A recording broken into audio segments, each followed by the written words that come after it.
This is Rolling to Die, episode 133, part 3 of the Doomcrawlers facing the Betrayers. Hit it, DJ.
All right, guys, girls, and squirrels. Hey, how you guys doing today? My name is Henry Monty, also known as Mayhem the Heart's Mace, or tonight, Chrome Tomb Crawl, the Purple Tiefling, the Purple Queen of Death. And I'm also joined here by my brothers. Introduce yourself, Sage, the Intelligence. What's up, everybody? It's Dom, Sage the Intelligent, and we are back for part 3 as the elf rogue Kid Nephron. All right, and last but not least for tonight, Yeah, I'm bringing you your music and also playing as everyone's favorite fire ganassi, Edward Knight. I am DJ Thunderbass. all right. Got that all situated. Turn all this, push all that, move all this. Okay, we're doing good. So, we last left off. Oh my God. My daughter decided to make a mess before the show started. So, on that note, for Rolling to Die, before we start our show, we have one very sad announcement. This is our last Friday for D&D for Rolling to Die. It's not gonna. We're not doing Fridays anymore. We're sorry, guys. We're just after everything that's happened, everything that's going on. Rest in peace for Rolling to Die. May you do better one day. In fact, next week, which technically is this Sunday, we're going to be starting on Sundays from now on from 6 p.m. Eastern Standard Time to 9 p.m. And hope you guys like the new schedule shift and day shift as we shift over to having it so we have more opportunities for everybody to join, play, and not fall asleep or be tired, and more people can actually enjoy themselves without me rushing at the very end either. So, from now on, our announcement for that is Rolling to Die will be on Sundays from now on, unless we do a special event such as Halloween. That'll probably be the only one we do back on a Friday again for Halloween purposes, as we are doing a little bit of a Nightmare Before Christmas during that time. I have a whole special thing of characters and everything for that. Till then, tonight's our last normal Friday. And we'll see you guys for Sunday. All right, back to the show. So, for Rolling to Die previously, we faced off with Chrome, Edward Knight, Kit, and Ross, and the rest of the team heading back to warn everybody of something great and evil showing up. Something scarier than the enemies we're fighting right now. Something that the other three realized that we're not fighting on a regular castle, not on regular land or plains. Something's alive, something big and mean. And the betrayers have been feeding this creature to make it more powerful. Finding out the betrayers were here to make a creature so powerful that not one army could stand against, and that it could be mobile at any time. We last left off with Edward Knight facing off against Avner of Sindrasil, the Red Dragon, an ancient Red Dragon, by the way, wrecking house, smashing Crom Tombcrawl against the wall, taking your health all the way to... Wow, I only got 20 hit points. Yeah, Edward's not doing much better. He's got 16. As we're messed up beyond belief. And Kit is trying to make it to us after the bridge exploding, him and Ross teaming up to take out the blue dragon with white stripes. That is a rare combo dragon. Finally, us three are facing off against this ancient red dragon of Avner. As we notice a message from Ross as he places it, as we hear it in our head. Hi, y'all. I got a hint from my target. I keep my word, and my word is my bond. So Tori is my target, not the dragons. As Crom looks at the contract and goes, fuck, he's right. Oh no, I did not realize I wrote it as him strictly taking on this guy and nobody else. He is hunting, and now we have to be fighting alone. At least I have one less person to heal. Wait, did the rest of our team just dip on us? It's just us three. Oh shit. Edward Knight, I think we have a problem. Kit, help. And on that note, Edward Knight's just kind of gasping there because he's also prone.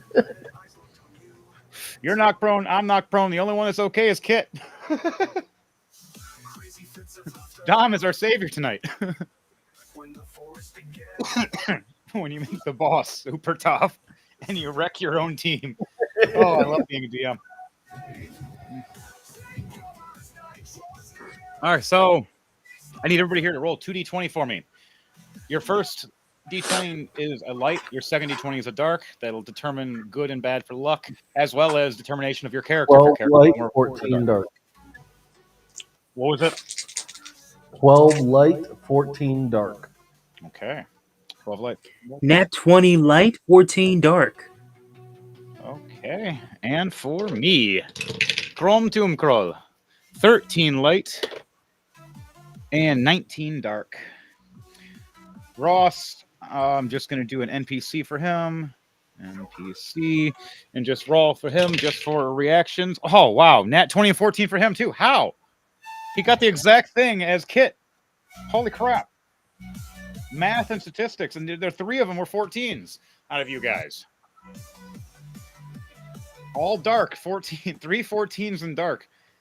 And then 2 lights. Okay. Ross Wildbur hunts off against Tori Coyote Khan. As his last scent of trail from his hunter mark is still going off on that.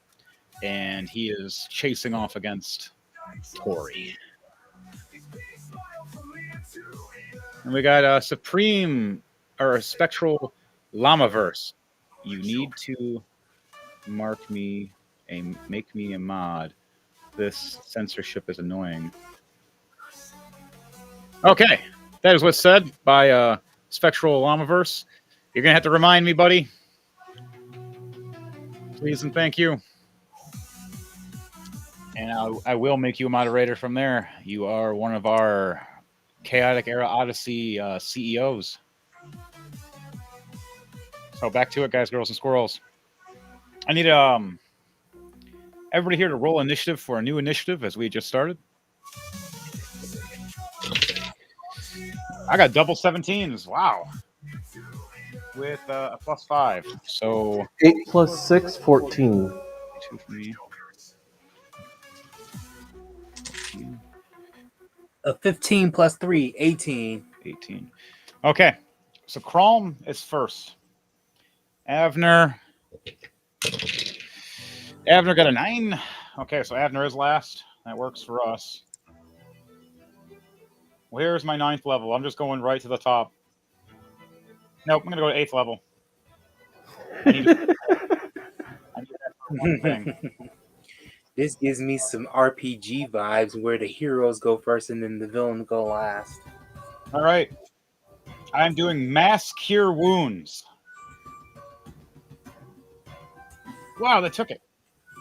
Okay, where's it at? I just lost it. Where'd it go? There it is. Uh-oh. And how much heal or health do we get?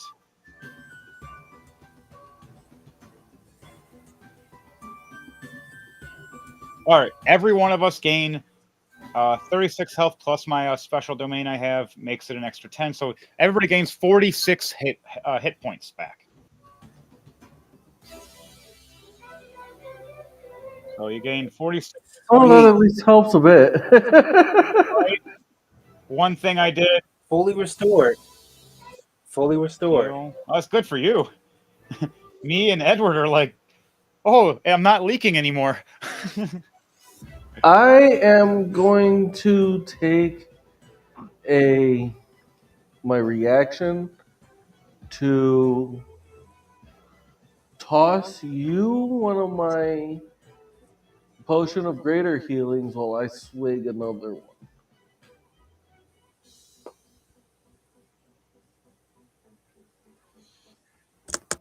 So Okay. I do. Nice. You do that. I'm going 26 to on cast. my athletics, so it's a perfect toss. All right, this will be my last action for this. I'm casting Banishment. Hopefully, we'll have one turn of healing.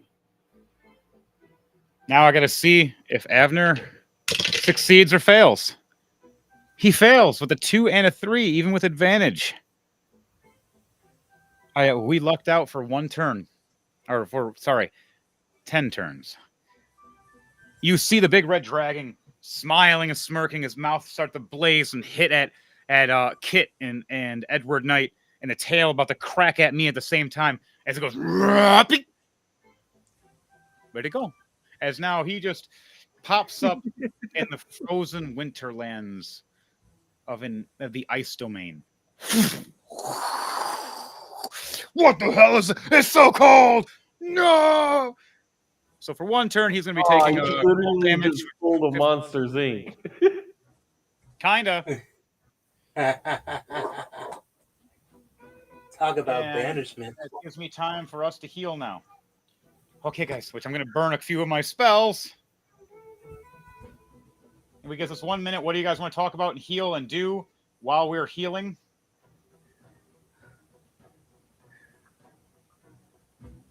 Oh my god. Where did he go? I wanted to get him.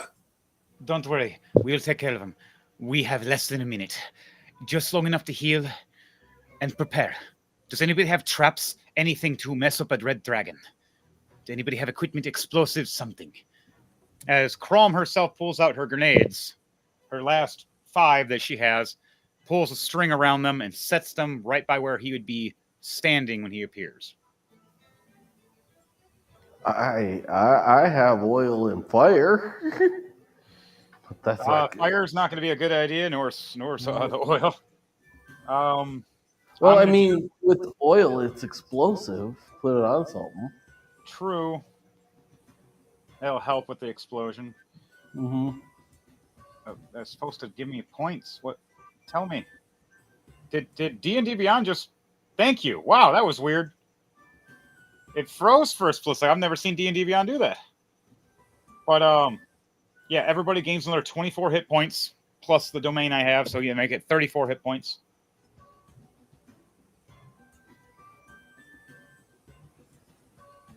$34. Heal. At least I'm literally exactly at 100. And what's the last thing I do before he gets ready to come back? I'm going to hold. I'm going to cast Spiritual Guardian first. Summon Spiritual Guardians around me. And then I'm going to hold a Dispel just in case he decides to do something. I have the anti-mage clamp. You do have the anti-mage clamp. We could clamp that like a ring finger. Because Yeah. the dragon right now, the only thing would fit is on his finger. Or is one of Yeah. his. He couldn't do it But on his hey, neck. it's still Unless you clip at his connected. earring like an ear piercing. It's still connected, so it should still work. It should still work. We have to roll to die to make sure it has plenty of battery because it's going to take a lot of juice.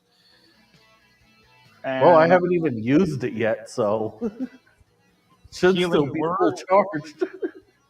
All right, you gain 16 with my domain. It makes it 10 more. So everybody gains 26 more HP. And that's all I can do. All my stuff's ready, just waiting for you guys now. Did you swig the potion I gave you already? Oh, no, I did not. Which one was that? Greater healing? Yep. I'm gonna swig another one of mine again. Okay, I gain 21 hit That points. means I'm down to, or actually, I am gonna swig another one of my supreme healing ones. All right, so I'm about half health. That's fine. I can handle half health. That means I can take one, maybe two hits then, instead of a KO instantly. What do you guys plan? As I set up the grenades, Edward laid the oil across the grenades and then has his clamp ready in his hand.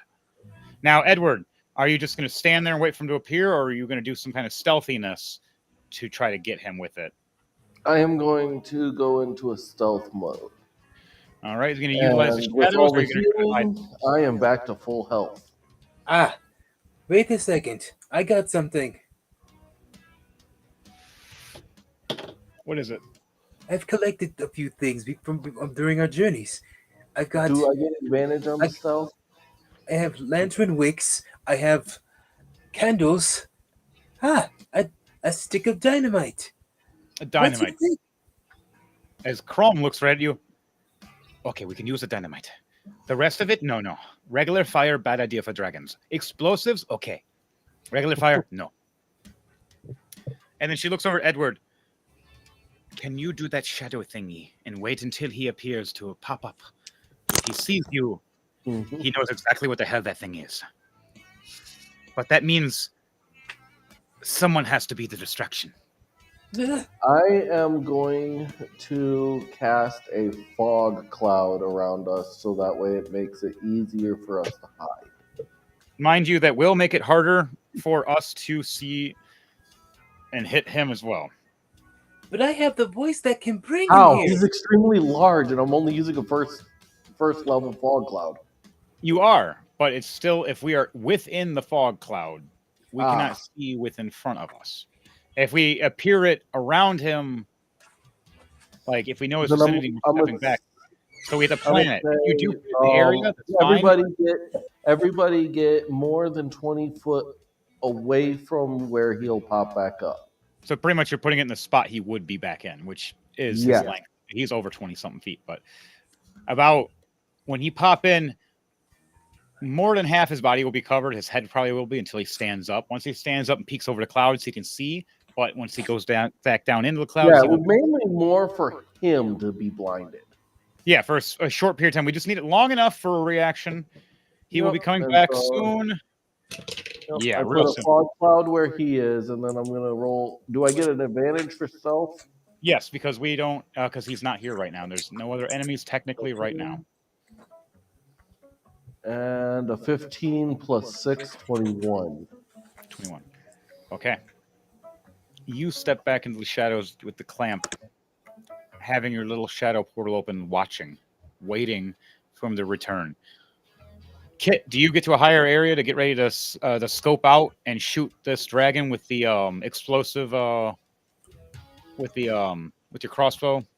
That's right. And I All would, right. and I want to place a suggestion where he was going to try to speak to Crom and Edward Knight about, like, he's basically saying that when you guys need a distraction or something to allure Avnar, I suggested if Kit would use his projection of voice to say Spitfire over here to like allure him as a distraction. It could work. We can utilize that with it. He's going to be looking visually too. So Chrome, I'm going to have her pop up in front of where he will be popping up his face. So once he does look over the clouds, the first person he sees is Chrome. Then if you do this with the sound effect thing, with the throwing your voice, he'll look around for you. And then by the time he looks back, Edward Knight has his chance. Huh. So if we all work together, we may succeed. If one of us fails or drops the ball, he's going to wreck us all. And he's coming back in 3, 2. This giant ancient red dragon. I hate the cold. As you see him shake off the ice as it falls down everywhere and turns to steam. Where's everything? What the? As the cloud has consumed where his head is down, as he raises his head up now. And he sees Chrome Tombcrawl. Hello, purple one. Remember, who has bigger teeth? I told you I would take you out one day. Oh no, you're going to get me. Bring it, big red one. As I have my guardian sit in front of me, and I'm going to step back and pull out my crossbow and fire once.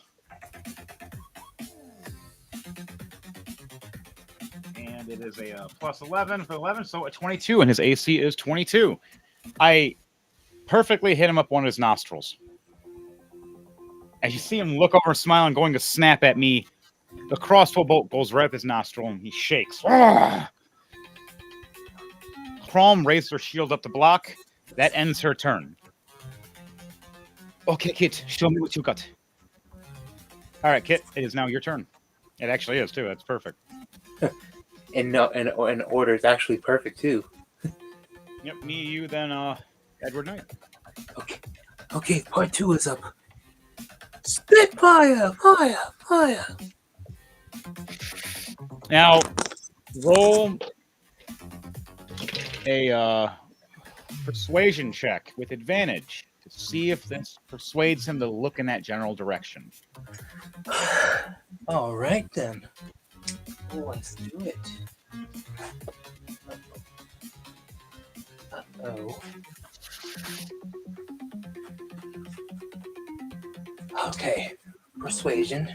Okay, here we go. And okay, for persuasion, I have an 18 plus 8, 26. 26.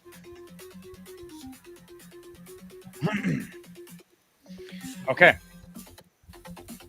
You succeed as he rolls a 23.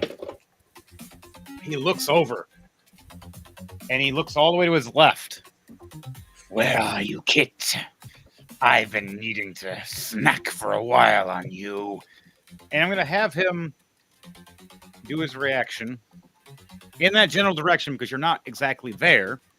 You see a giant fireball presence hit that whole side where you threw your voice to make it like you were there.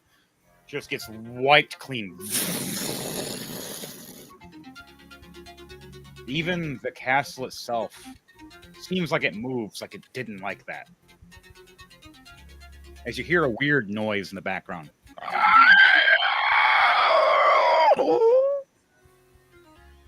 What do all you react to when you all hear this? Kit You trying hear not to the lose. Kit flinches, but he hears the voices like, you know, and he whispers to himself, "Oh no, not now." Chrome Tombcrawl. Holy shit, what the fuck was that? It must be big. It sounded everywhere. Edward Knight, what do you do as you hear this even in the shadow? He just sort of clenches, basically in his mind, saying that he doesn't want to piss off whatever that thing was. All right. All right, Dom, what's the last thing you do? Because you used your bonus action for that. You have one action. If you reveal yourself, he will be looking at you instead. Or do you want to go back into stealth? I'm gonna roll for stealth. All right, you have advantage because he's looking further to the left than you are. His head's like completely turned this way right now, looking over here. As he was looking straight at Crom, you're technically right here, and then he's looking all the way over here, and Edward Knight's all the way to the right, waiting for his moment. Which is coming soon. 13 plus 15, 28. 28. Okay. You've successfully disappeared again. Now, you move around the corner and hide behind some of the damaged bricks. As you look over, you do notice some of the bricks are bleeding. Like the bricks are fused and living. And that ends your turn. Edward Knight, you're in the shadows. In the shadow world of the Shadow Realm. What do you do? As you heard that horrible screech that even pierced through the shadows. What do you do? Let's see here. Does a 21 hit? No. Ugh. You miss. Does a 31 hit? 31 does hit. Explain to me what you're hitting with. I am clamping. All right, you're running up with a physical clamp on one of his giant dragon claws. Yep. All right, now it'll be his right hand. Which finger? Pinky, ring finger, middle finger, or the index finger? I gotta look. I am going to say the index finger. So you will have to jump over the pinky finger and the middle finger and everything to get to it. So I need an acrobatics or athletics while you're running 15. with his clamp. 15? 15. Yeah. Did he catch you? No, you're so lucky. He has disadvantage, so he rolled a 3 plus his 10, so made it a 13. You run out of the shadows, peering right up in the air, flipping, grabbing this clamp as you're upside down, locking it over his hand, over this finger, and flipping back around and landing onto your feet and stumbling a little bit, almost falling. Because it wasn't perfect. It was just, oh shit, I did it. Oh. As you do that, Avner goes, I'm just going to cast Meteor. Ha. Wait. What? As it raises up its hand. And what do you do during this? You only have one more action before your turn ends. As you see, my first action, I have a double swing if I'm using a melee weapon. I'm on my second action, and then I still have a bonus action. Okay, because one of your actions was running and coming out of the shadow, doing the flip over it. I'll use my bonus action for that. So one more action. Well, it takes a full action for doing the Oh, clamp. it does? Yeah, that's a full action for clamping around a dragon finger.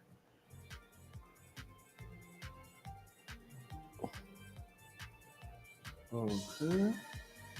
So you'll still have your bonus action left. Which you can technically do a melee attack, or you could do a cantrip. Unless you decide to go stealth mode again or move around.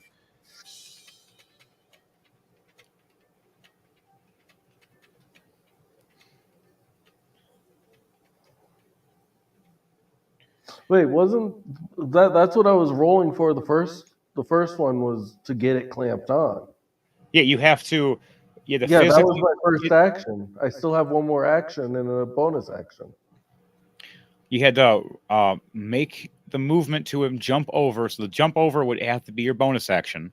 And then one of the actions would be clamping it. So yeah, that was the first roll. Yeah, so you'd only have one action then left. Yeah, that's what your bonus action and your regular action are gone, except for the last action because you have two actions for your character. Yep, and that's what I was saying. Yes, I Had to check on the math on that. But yes. So what is Okay, that thing you're going to do? I need him. Let's see. Make a deck save. And does he's dark? Nope. So you got a 19 plus 0. Yeah, his Okay, dex for a dragon is weird. he's going to be taking half of 29 points of lightning damage from a He's level taking 3 lightning bolt. All right, so he takes 14 points of lightning damage. Because he's grounded, he doesn't take extra. Enraged and angry, he tries to use his sight to see through the clouds. And he can't, and realizing his magic's not working. So what's the last thing you do before you end your turn? I that was the last thing I did. All right, so it was that's what it was. All right, now it's Abner's turn. He realizes he can't utilize his magic, but he can still do Dragon's Breath because that is a natural ability that's not magical. That's just him. But he can't cast abilities now, such as Meteor Swarm or Dispel or anything else, or bamfing around. He can't cast a Firewall unless he's just breathing fire to make a wall. But he also has his physical attack still, so that means he's going to slap the hell out of everybody. He has disadvantage, by the way, because he cannot see any of us right now. And technically, he sees me, but that's it. He doesn't see, he's not paying attention to me. And I'm underneath, so he can't see me. Yes, but he just rolled double 14s for a AoE ability. So he's going to do wing attack everybody within his vicinity. Yeah, it's going to be has to do a DC save, a dexterity save, please.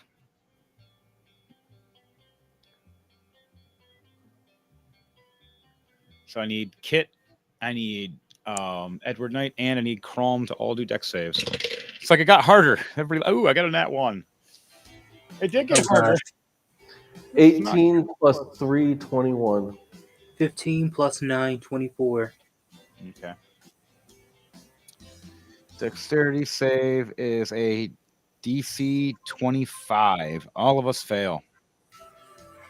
I get it the worst, though. I got a nat 1. Okay, so you guys are taking 17 plus 2 d6 plus 10. Okay, so 3, 4. So 17 plus 17, so 34. You guys are taking 34 damage. Kit and Edward Knight. So much for fully restored energy. Chrome Tomb Crawl is taking 68 damage. Ugh. Yeah, I got messed up again. The healer is just getting beat the hell out of. She just, I think I'm okay. Slam. I'm not okay. Oh man. Grom! Avner. With his last X, that takes 2 right there, just that ability alone. His bonus action. Oh yeah, that's it. He used it to try to cast his spells and realized he couldn't cast them. The last thing he does before he ends his turn, though, is he raises up his dragon right claw and sees this. It looks like a ring on a dragon's finger. But I have to roll a history check. Fails that, but does he have a knowledge check? Wow, he rolled that one on that too. Oh crap. Abner has no idea what the hell this thing is. Did someone propose to me? Chrome? I'm not interested. Edward? It wouldn't make sense. Kit? I just want to eat you. I didn't mean like this. This giant dragon's just confused with you guys putting a ring on his finger, not knowing why it's on his finger. But he did figure out that this may be the reason he can't use his power. But there's nothing he can do for the rest of his turn. His reaction has been taken up. Back to the top. Chrome. What spells do I have left? 8's gone. Mass healing word again for you guys. You gain 22 more hit points for my 7th level mass cure, but it also gets 10 more on there, so it's 32 altogether. So you gain 32 more hit points. Jeez, that damn near basically made that first attack, that wing attack almost useless against me. Then. It did the opposite of me. I was all messed up. That's because I got double damage. Okay. Chrome did that. She's going to get up herself using her bonus action to stand up. And she puts her shield back up, blocking again. That's all she could do for her turn, though. She healed all you guys, and now she's messed up. Edward, nope. Kit Saffron, is your turn. All right. So I'm still under stealth. So let's see. It means you have a chance and advantage for a sneak attack if you like. But won't that give me away for It will give you away. Huh? It will give you away, though. All right, now the focus is Abner's paying attention to his hand and Crom.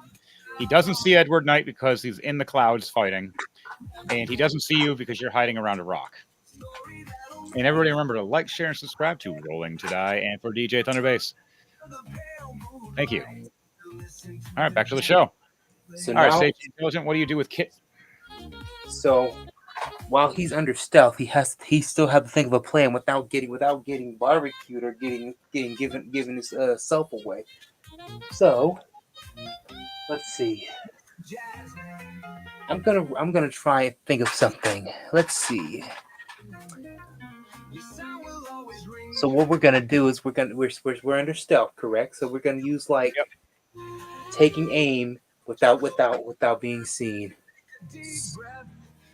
So we move back up. So we're moving around in the space of the cloud without getting caught. So we're gonna go for the attack. All right. What kind of attack are you doing? We're gonna go with the crossbow. All right, your crossbow still has the elemental. So I roll for number for an element. You got to roll a d6 for me and tell me what element your crossbow bolt is turning into as you're getting ready to fire. All right. It is a 1. It's fire. That's bad. You're going to heal him.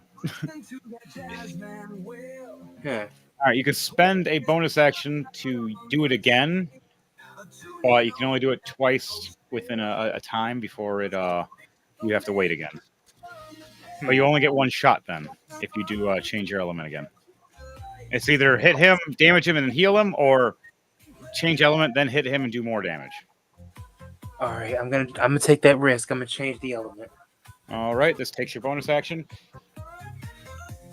Roll d6 for me and tell me what number it is. It's a 3. It is electric.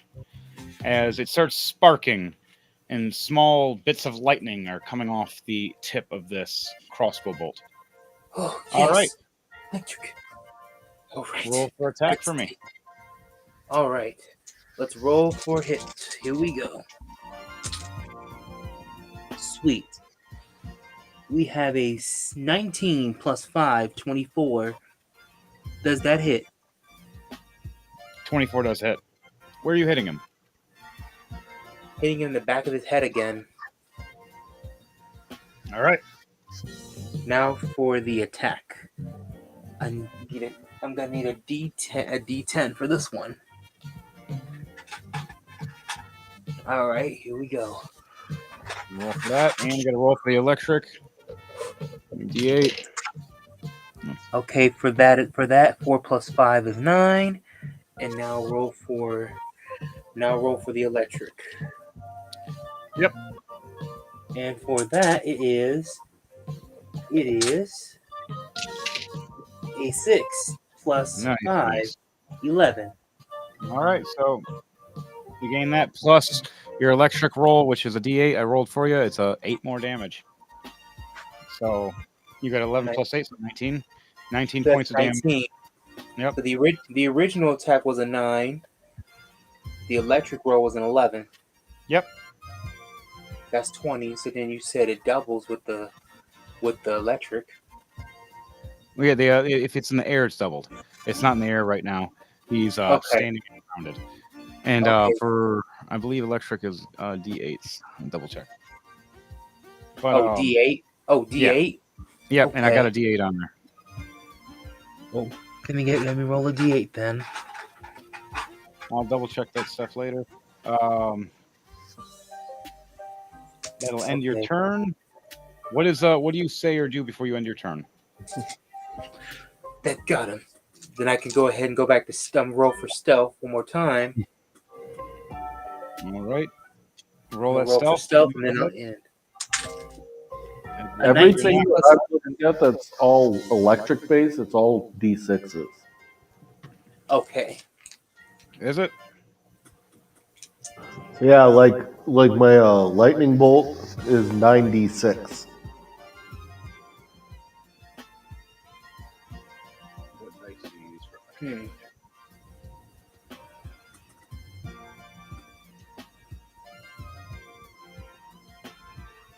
electric?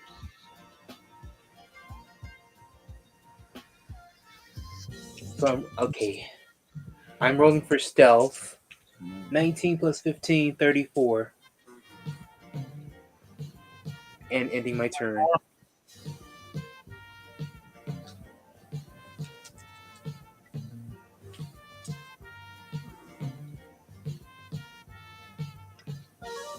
D6 are most common for it, but usually or that's like both. Some people use D8s depending on. I usually use D8s, but it says D6 commonly for it. All right, so yeah, we'll go with D6s for that for now. At least it's not a D100. Good. Oh god.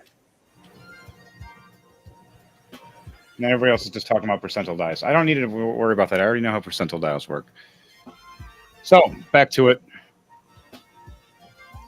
You take he takes the damage. Edward Knight, it's now your turn. What do you do? It is now your turn.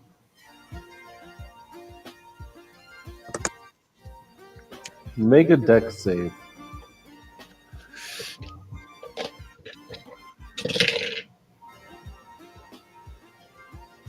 Nine.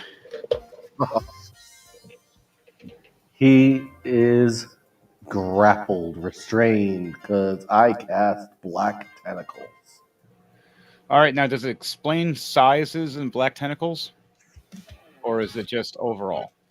It's the range area is 20-foot square, and it's just ebony black tentacles, squirming ebony tentacles. All right, Doesn't and it have just the specific size of the tentacle. I was just meaning, does it explain that what happens if it's a person that's bigger than you? But if No. there is nothing of it, then it just goes by the actual mass. It'll make something bigger. So it'll look like this. As you do this, you have this cloud around, which is your concentration. The cloud goes away as you cast black tentacles. Mhm. And as you cast black tentacles, the Avner's looking around and sees the cloud go away, going, "Huh?" And he looks down, and these black tendrils wrap up around his stomach of the dragon and wrap around the wings, trying to hold them down, and start wrapping around the legs. Can't fully get up to the neck and to the tails because it's only 20 feet, so it goes for the center of the core. The rest of the tail and the head is still completely out, though. As now you have restrained it, but I can fight back with strength rolls. So that's the only thing I can do with that right now, but I can make that into a reaction. Wow. Okay. Does it say anything about how the strength of these tentacles at all?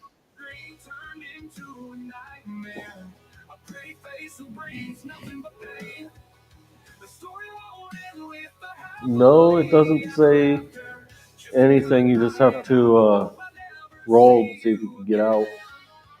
All right. It's a strength check. Yep. But you also took 11 points of bludgeoning damage as well when this happened.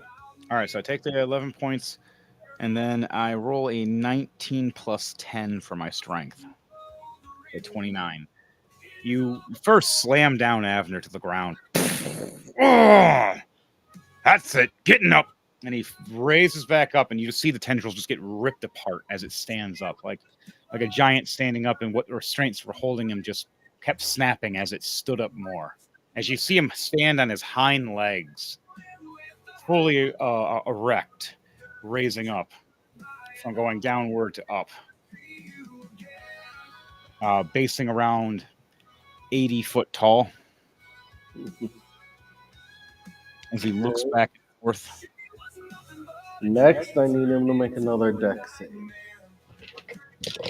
Or no, wisdom save. 16 plus 2. An Okay. 18. He looks at you and smirks. Edward, you know I'm smarter than that. For my bonus action, make a deck save. Okay. A 14. Does a 14 succeed or fail?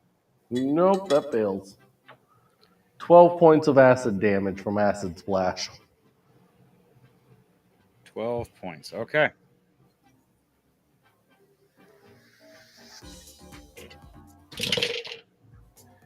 You know, that was the whole mind thing. Yeah, that was just to distract you, so that way I could dump some acid on you.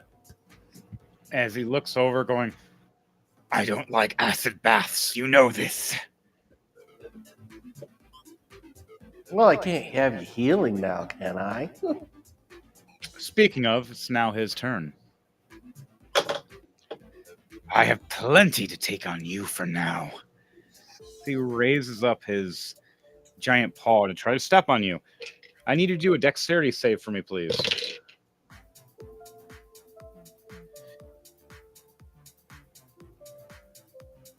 What's your dexterity save for Edward Knight? 11 plus 3, 14. Ooh. He hits with a 19 plus 5, a 24, stepping and hitting you with his claw on his foot as it comes down. That would have been an automatic hit, and then even if I did get a nat 20, because a nat 20 would have only been a 23. Ooh, he's gonna hit you anyways. Damn. At least you would have not taken as much damage. Or taken. How much damage did I take? Right there. Give me 1 second. Where's it at? There you go. Plus 31 points of bludgeoning damage, and then 17 points of slashing damage. So 48 points altogether. Jeez. You're fighting an adult red dragon. Mm-hmm. You guys are lucky they're not in the hundreds. If I hit you guys, well, you're lucky because you're a freaking fire ganassi. If you were regular, you would have died from the fireball. That's just normal drop 91 points plus 2066 on top of that. Mm-hmm. Because fire breath for an ancient red dragon is way stronger than a fireball. Good thing you have resistance to breath fire or breath damage too, because it would have that. So you'd be taking 46 points plus the damage. Oh. Ooh, yeah. You were so lucky, Edward. You are literally the anti-Avner. You're the one person that could probably head toe this thing. Crom's trying, and she is dying. She is dying horribly. She is fireproof, and it's still not working. Edward would have died if it wasn't for help from Crom. Yeah. Well, that's her job. Her job's to heal all of you as we all get murder fucked. And howdy, is she getting her ass beat? You know, I like kinky and abusive, but not like this. This is too rough. What's my safe word? Fuck. Was it cucumber? I don't remember. So that just happened. Avner goes, the hell? And looks down and sees Chrome. Oh. There's also you. Eddie's already down. What about you? As he goes for a tail strike.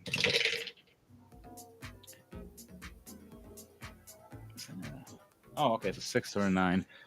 Miss. Wow. Goes for a tail whip and misses as Crom jumps up and flaps away and goes, "Oh yeah, I forgot I can fly. I always forget I can fly." All right, that last thing he does is gains back one of his legendary actions. His turn's done. It is back to Crom Tomb Crawl. A heal for you guys. Mass Cure Wounds. Burned out that slot. You gain 35 hit points. For everybody. That'll help. Heal. Yeah, it's keeping me around full health. Now, besides that, my Guardian attacks. 21 to 20. Nope, I missed. 22 to 22. All right, I hit. A small slash of 6 points altogether to the dragon for my Spirit Guardians. Final thing I do is I cast Fairy Fire. Okay, you son of a bitch. You want to play with fire? Eat this. He fails. A 2 for his with a +9 to his con save. He fails. You needed a 19. There goes her 8th level slot. I am running out of I'm almost empty. All I got is my 2nd and 3rd level slots left already. I've just been casting and running out. 9th blown, 8th blown, 7th gone, 6th gone. Avner gained 23 points of fairy fire to him. He's hurt, but he is still good.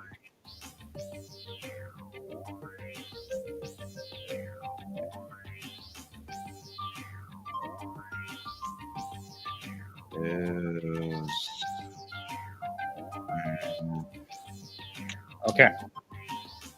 He's good. All right, it's Kit's turn. Dom, the sage. What do you do as you see Avner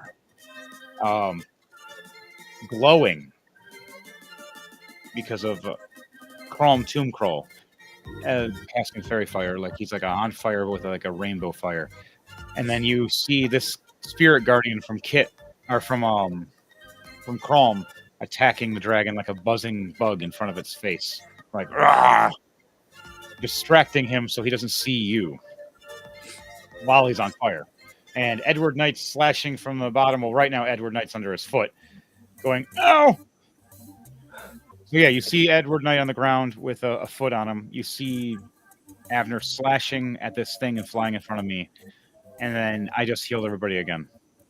All right, I'm gonna go for another attack.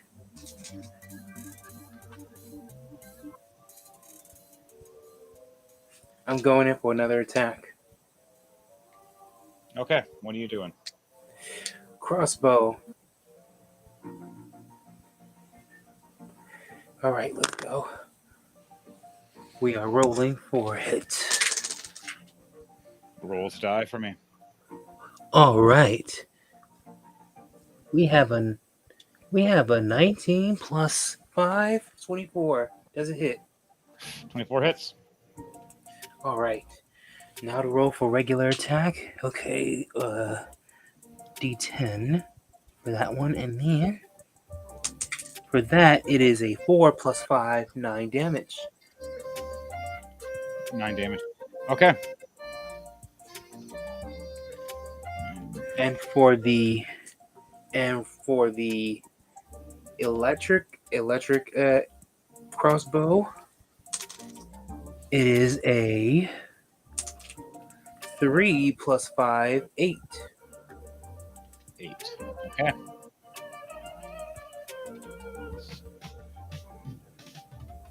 So Okay. 8 and 4. So 8 and 4. That's 12. Okay. Anything else? Okay. Okay. You still have We're the gonna bonus shoot for. action. Let's see. Need bonus action. Do I need it? You got a crossbow shot with it, or you can cast a cantrip if you have a cantrip, or you can throw something. You still have that stick of dynamite. These reflexes. Could that work? Read it to me. These reflexes is special. If you're not surprised, you can take 2 turns during the first round of any combat. You can take your first turn at your normal initiative and second turn at your initiative -10. All right, there you go. Or there's another one called Stroke of Luck. And what is that? Once per short rest, if your attack misses a target within range, you can turn the miss into a hit. Alternatively, if you fail an ability check, you can treat the D20 roll as a 20. Wow. Well, if you try to go for a hit again and you miss, you have that always. All right. And if not, you can you do the other one. So what All do you right. choose? Let's see which one is which I could do. Which is which? Do you know? It's a bit of a niche. Oh wait, here's another one. Here's another one. Reliable talent. Whenever you make an ability check that lets you add your proficiency bonus, you can treat a uh, D20 roll of a 9 or lower as a 10. Okay. Hmm. So is that Let's what you're gonna see. do? I'm I'm choosing which one if I want to use one that can help. All right. If you're having a hard time deciding, you can roll a d3, and that will determine. All right. A D3, huh? Sorry, a d4. That's there you go. A D4. Okay, let's That's the look. way to do that would be roll a d6 and cut from the twos. Okay, D4. Let's see what this does. I have a 2 for D4. Two. Okay. So that means I'm gonna go with Stroke of Luck then. There you go. Alright. For every attack misses a target within range, you can turn that miss into a hit. Okay. Or alternatively, if you fail an ability check, you could treat it as a D20, roll it as a 20. All right. So when it's your reaction or it's your turn or when you're attacking, you can utilize that if you miss. That ends your turn, though. Is there anything you say before you end your Hmm. turn? Yes, I'll end for now. All right. Now it's Edward Knight's turn. As you have an angry red dragon in front of you. He let go from stepping on you. It gives you a chance to get up. But that's going to cost you your movement or your bonus action. Actually, I kind of want to lay. I kind of want to still lay there for a moment, and I need him to do a deck save.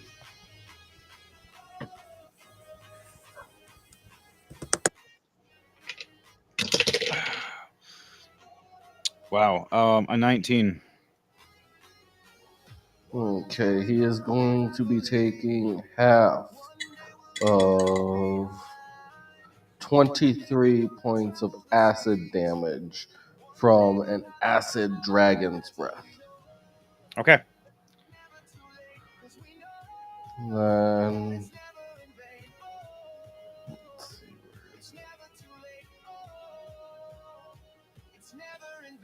all right, I need him to make a strength test check. All right. He has a plus 10. That's a nat 20. He has a 30 Mm. altogether for his strength. What are you trying to do to a full size ancient dragon? I was trying to grab him with the earth. You make this big giant hand grab across his ankles, and he just smiles at you and just steps. And you just see it just break and shatter as he goes, If I was my smallest self, it would work. But as an ancient dragon. As his mouth starts raising to Ooh, fire in his face. dex save.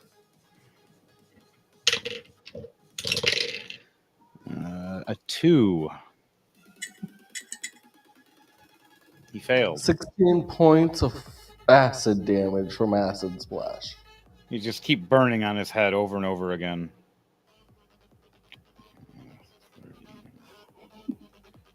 Okay. You see it to actually do some damage. You see the scales look like they're finally being burnt through on top of his head. The skull's kind of showing a little bit. He screeches in pain and enraged. He looks down at you from like 60 feet, enraged.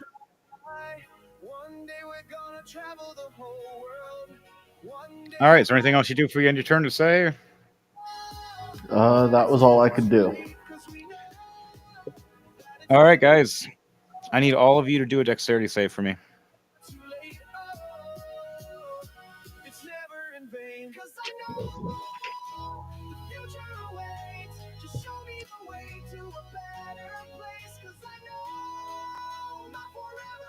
Kit, I need you to do dexterity save.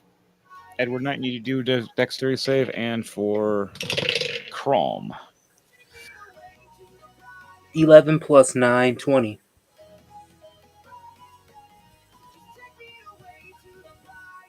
All right, what'd you get, Edward Knight?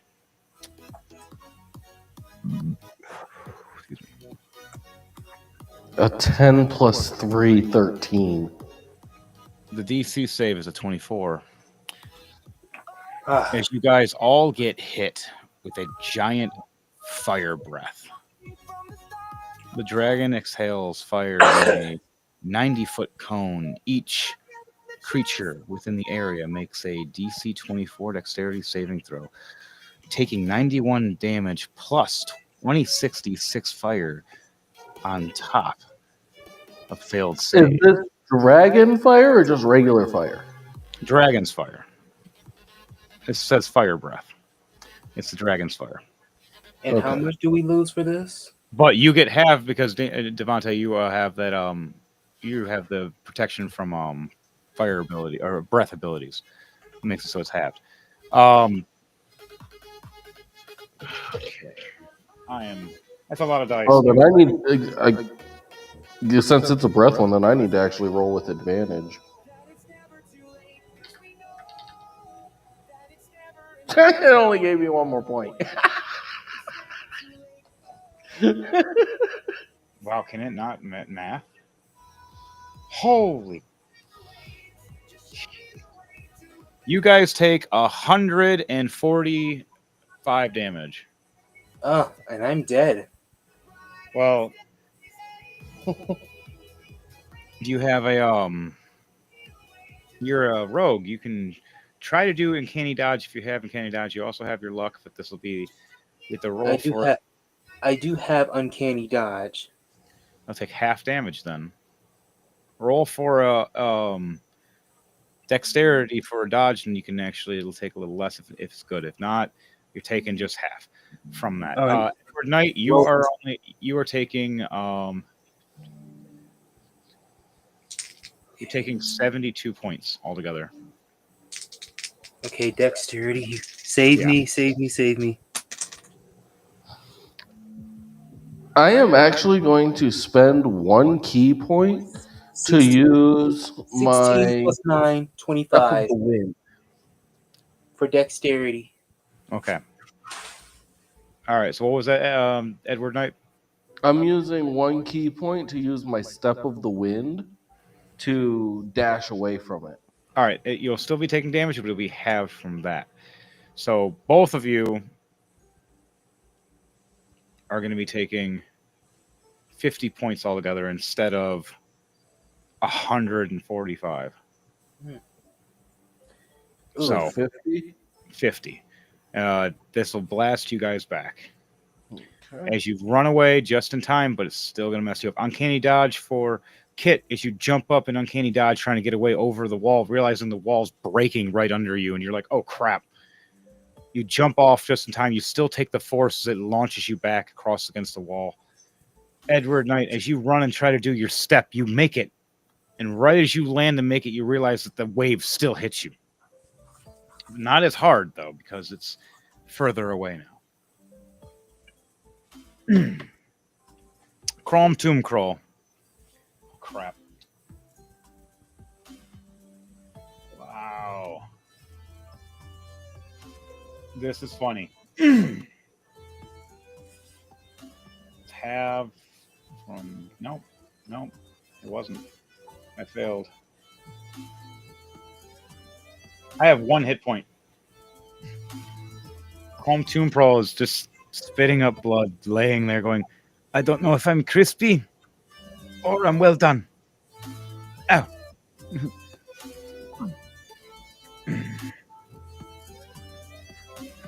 Next, that'll take 5 turns to recharge. Last thing he's going to do is gain one of his legendary reactions back to protect himself. He has all 3 back, or legendary resistance, I mean.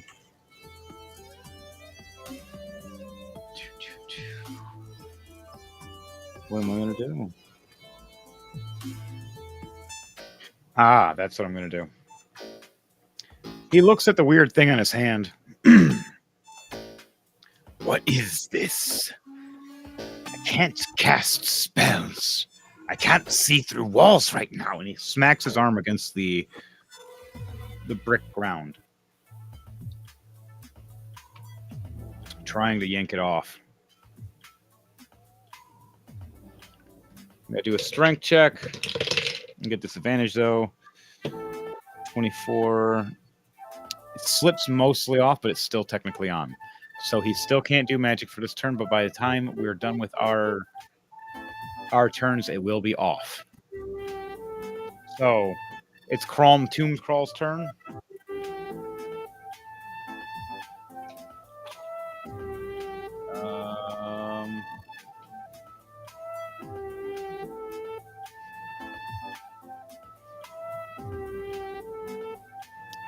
What level is this? All right.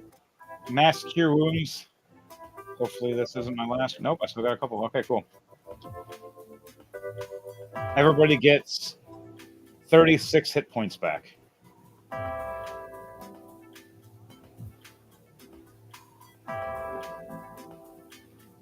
I heal.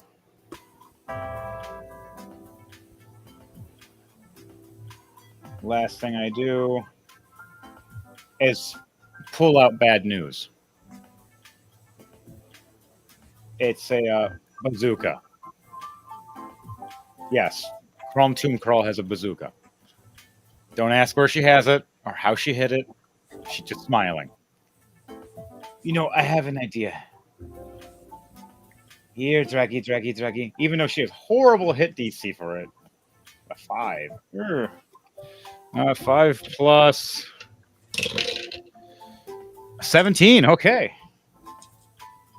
A 22. That's exactly what I needed. His AC is 22. Fire bad news. Hits the dragon right in the face.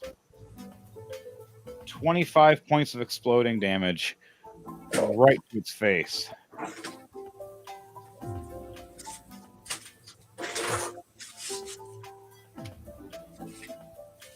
You see it step back, face all covered in smoke, teeth drop to the ground, and it trying to scream in pain as it puts his hands up as the ring is almost off, but at the same time his hand is trying to cover his face now. You see a bunch of dragon's blood dropping and pouring on the ground as Edward Knight has burnt off so many of the dragon scales, making the armor of the dragon non-existent on his head the whole time. One after another, and then Chrome looks at the head, seeing it all damaged, seeing some skull exposed, going, I have exploded. Eat this. Just barely getting with the 22 hitting it. He's not dead yet, but he is messed up bad now. As you see him stepping back, losing his balance severely. Chrome Tomb Crawl's turn is done by reloading it for one more round. Okay, I got the one more round. and she's going to use it as a reaction when someone does something. When it's now it's Dom, your turn. What does Kit do? And Okay. Edward Knight is on Okay. deck.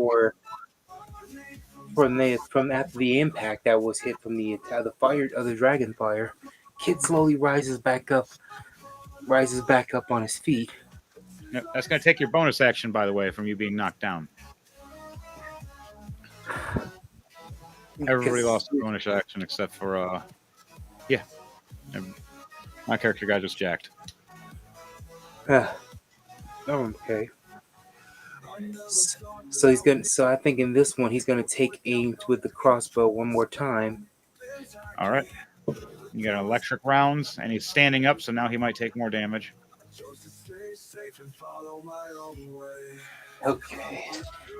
He takes aim for Avnar. He slightly grit his teeth. Hopefully he has enough confidence to get the aim. So let's roll. Let's see what we get. Okay. Here we go. Okay. We got ourselves a nat 20 plus 5, 25. All right, you hit. How much damage are you doing? All right, let's see what this is. And we got a 10 plus 5 damage. 15.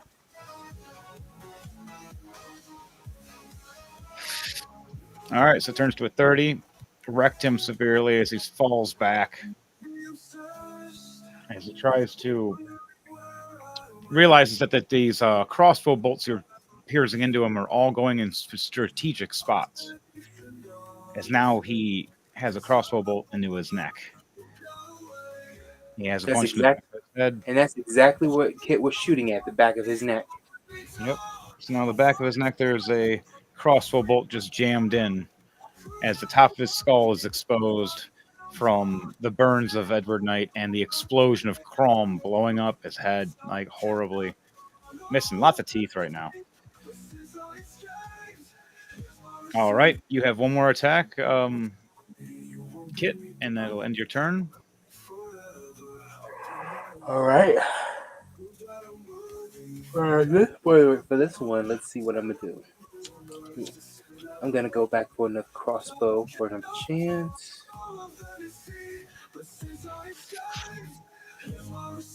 All right, let's do it. We're gonna go in for another one. You have an 18 plus 5, 23.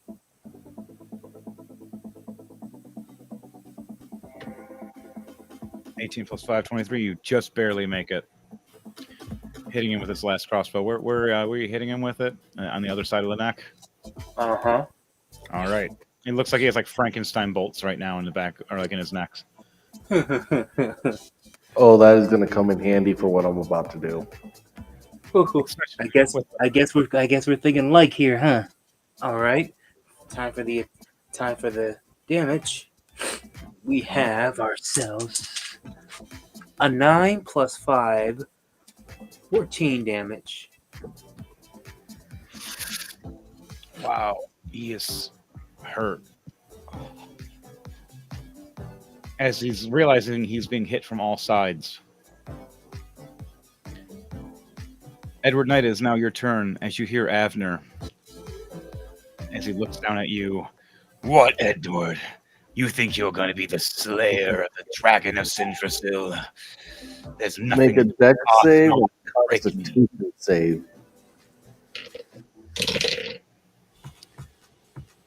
Light or dark do you choose? Say dark. 8 plus 9. So a 17. Still Okay. passes. Is that your dexterity or your constitution? That's a constitution save. Now Okay. are you doing Dex dex save now? All right. Wow, a nat 20. Okay. Second one. So you'll be taking half of the damage. So What do you're you think? taking half of 36 lightning and thunder damage as I do pull out the staff of thunder and lightning and use the spell thunder and lightning. Wow. Um, how do you want to do this? We can do it as a big team. Uh, I want each one of you to explain something before Edward Knight finishes him off. What is what is it you want to do, Kit, before it you lead off to this against Avner until he gets resurrected with a true resurrection in the future and becomes either friend or foe depending on the story or the people or I, sh- Leiden should 72. should I roll for Kit to finally toss the dynamite to take the end of this?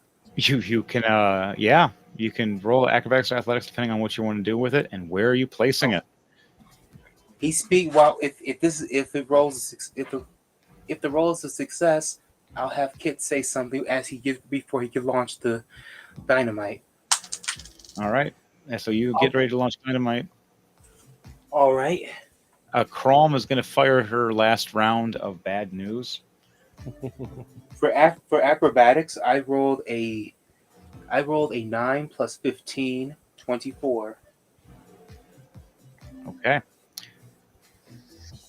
So where are you throwing this dynamite as you were shooting it in the back of the neck from behind? As now you have this explosive that you're chucking at him. Where are you throwing it exactly? At the back of his head, at his neck, where you've been shooting at, or what?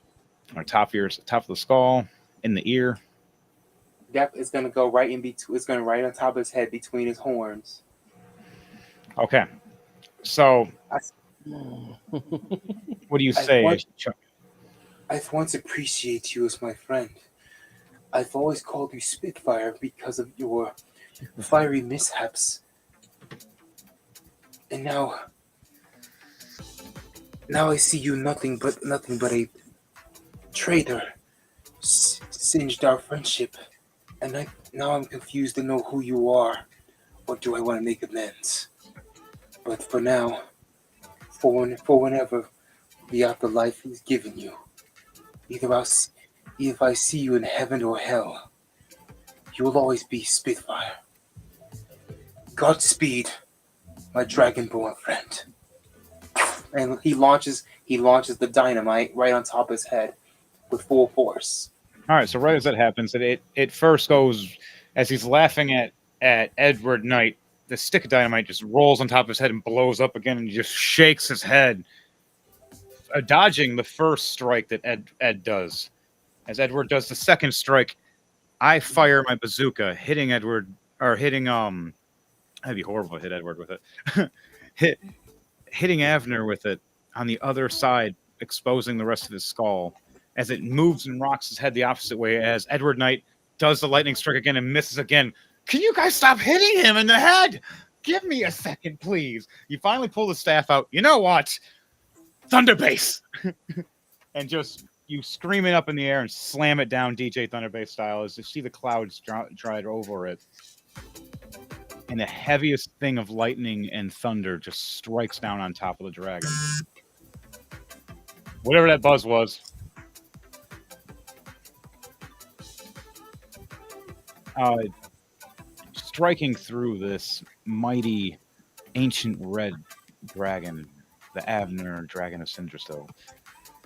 One of the most terrifying, most powerful red dragons ever to run around this lands. Gets struck in, and his head explodes off from the lightning, the explosions, the bolts that are all stuck around its neck, all strategically by Kit. As Edward Knight utilizes the lightning to strike through, trying to look like you're waking up a Frankenstein, but this time instead of waking up, you're deciding to turn him to ash. You shock and cook this giant dragon and drop his body. As it lays dead, with the head detached, still meaty as food, the giant tendrils of the castle reach from underneath and grab the body and pull it under. And you hear chomping and crunching as the castle itself starts shaking. What do you guys say after you witness this all? I knew I wasn't going to want to deal with this. Looks like we might have something much larger on our plate now. We might want to get out of here. Wait, what do you Oh, mean? Are you telling me this thing is a mimic? This thing's alive. Oh, jeez. It's a castle. It's a oh. living mimic castle. And it just Ah, ate. Oh, no. Oh, no, no, no. we're not ready to go back We need to go. again. No, no, no, no, no, no, no. Right as it happens, the ghost of Avner pops up in the back of the head of Edward Knight. I'm haunting you. Hi.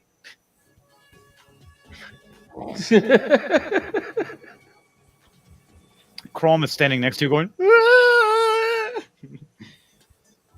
Ah, I would suggest we get out of here now. The I ground can't starts. breathe anymore. I need everybody here to make a constitution save with disadvantage. As I rolled to die, and dark beat light for this one, as it got a 15 to a 14. No, it Uh, wasn't high enough. An 8 plus 9, 17.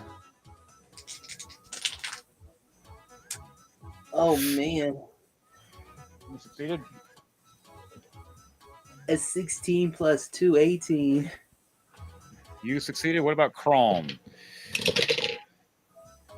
Crom succeeded. All right. You got a +5 with a 15. So dirty 20.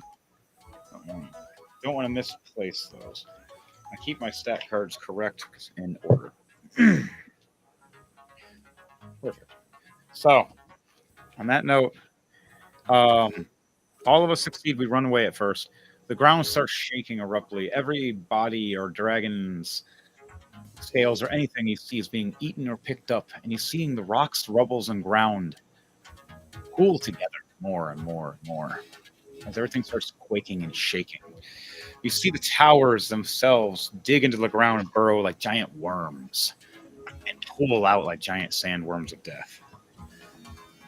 I need all of you to do a dexterity save for me again, please.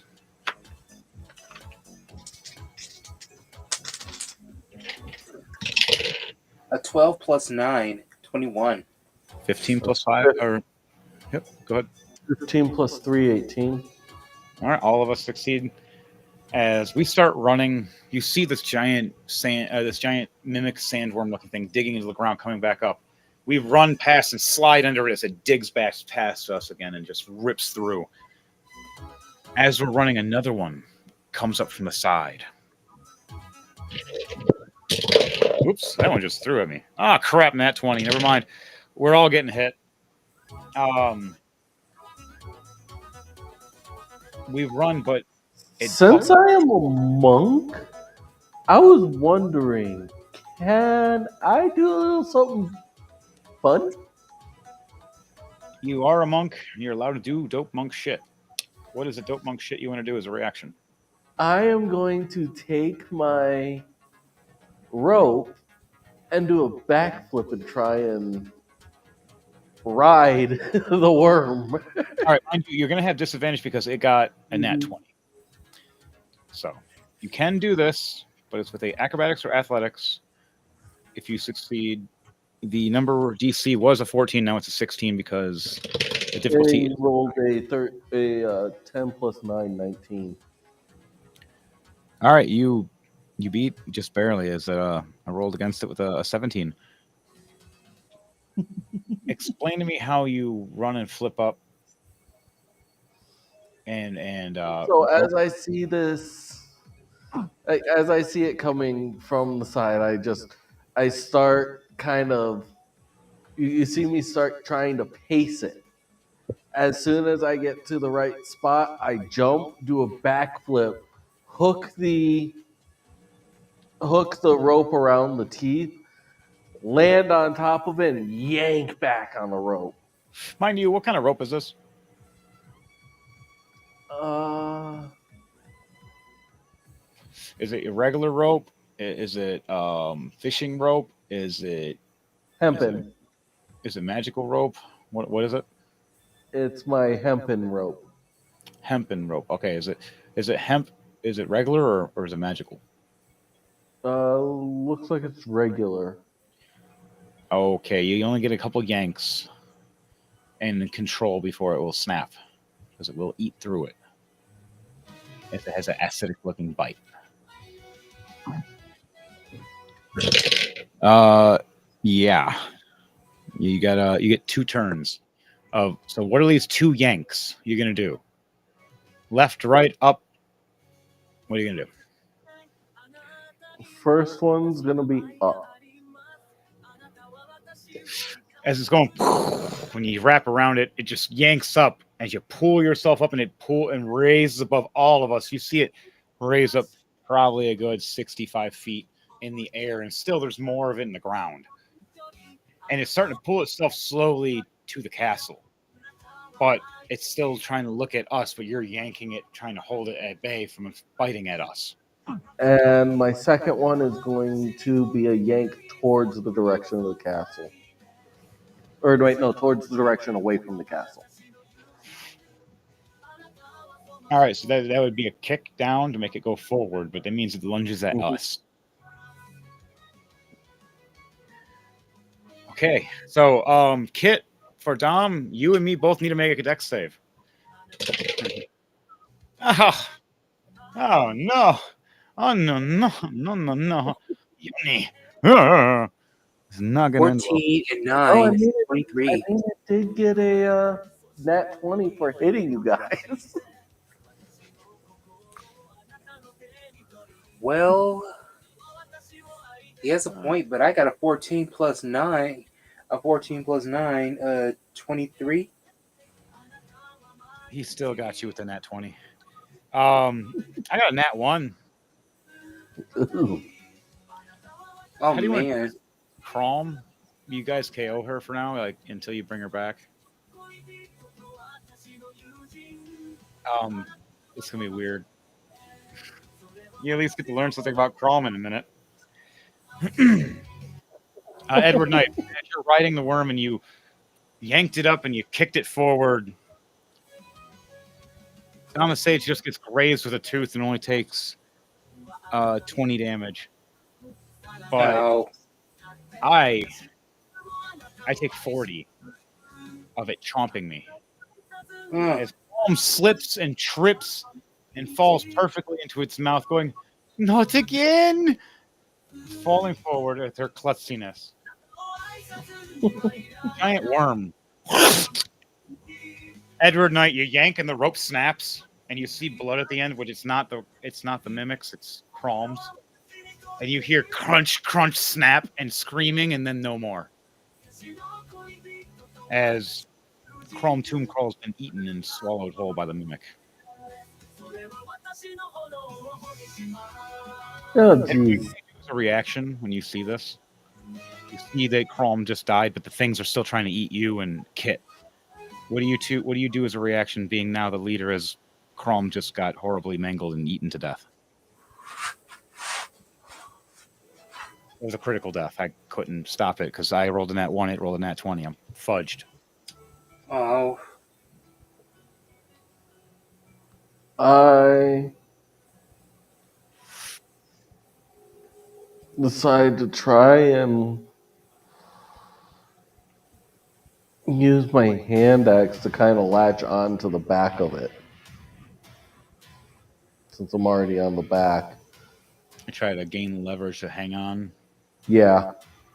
All right, so roll an attack for me and see if you're able to stick it and hold in. 15 plus 10, 25. 25 does, as the mimic castle's And this AC, is my magical axe, too, so. you just barely make it. As it sticks right in, hanging on. I need you to do a strength check, but it's with disadvantage from the pulling and yanking. You are able to hold on, but will your axe and you hang on together? Okay. Disadvantage. Advantage. Ooh. 7 plus 3, 10. Okay. You swing around as it hangs on the back at first, and it rips past. And as it rips past, your axe just wiggle, and you fly off reaching. As you see the last moments, as it looks over and you see the mouse still chomping, you see Crom scream as the chomps down.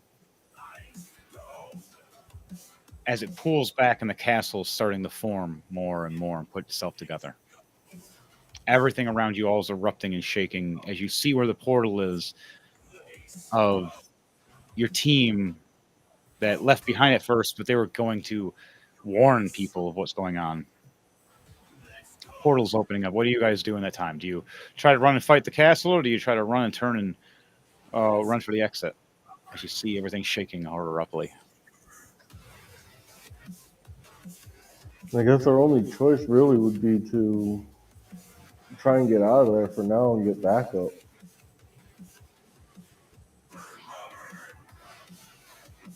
All right.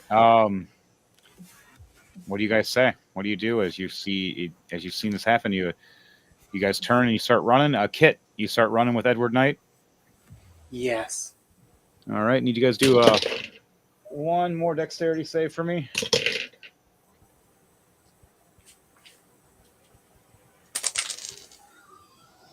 Nat 20 plus 9, 29. All right. You run past and you see an arm ripping from the ground, and you just jump past it like it's nothing. Edward Knight, what'd you roll? 12 plus 3, 15. You just barely make it. You see two giant arms pull out of the ground. They start coming together in a giant twisted mouth that starts appearing out of the ground, even bigger than the ones you saw. You reach to the portal. I need to do acrobatics or athletics to see who gets there first by reactions. Nat 1 plus 9, 10. What'd you get down the stage for Kit? What are we rolling for? Acrobatics or athletics? Oh, wait. I have a 5 plus 15, 20. All right, so Kit makes it through. Edward Knight runs and trips and stops and looks over and sees one of the golems that Crom brung in here, remembering the memories of when they fought together, and looks back and starts remembering this weird necklace on her neck, going and just over and over again for a moment, going, "What was that necklace for?" And starts shaking. I need to do a history check for me, Edward Knight, to see if you remember what it is. As you have a memory flashback, as you're just stopping and pausing and looking, because you got all in that one, you're just completely like dead in your tracks. Just Nat 20 plus 1, 21 for my history. you start having memory flashbacks of just you training with Crom and always wondering why she goes into everything fearlessly and not caring about death and dying, and just laughing.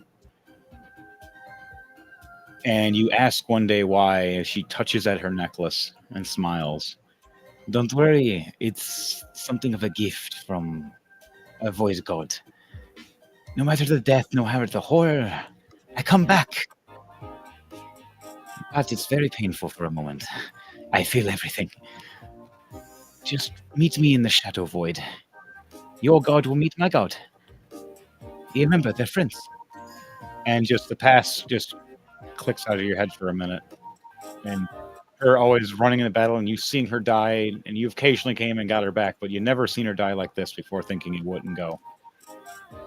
Roll a perception check for me before you leave and walk through the portal.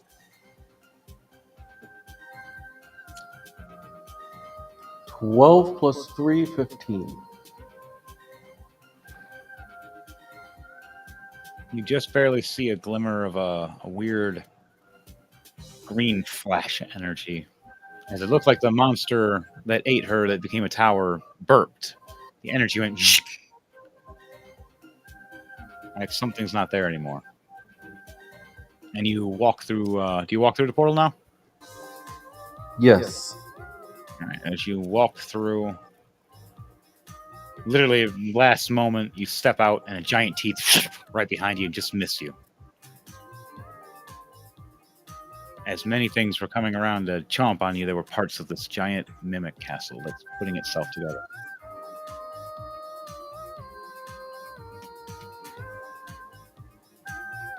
And the ghost of Avner. The hell was that, bro? Still haunting you? Ah! What the fuck? What do you What do you do as you walk out? As Kit has been standing there for a minute, like Sonic the Hedgehog and or Tails, just tapping his foot, looking like he's watching his sundial, just going, "I'm waiting." Okay. As I walk Okay. out, I inform. As I walk out, I say, "Well, she's not truly gone. I need to take a trip somewhere. She'll be back then. Okay. You need So to where, go gather. You need to if go I may gather ask, all the where are we? people."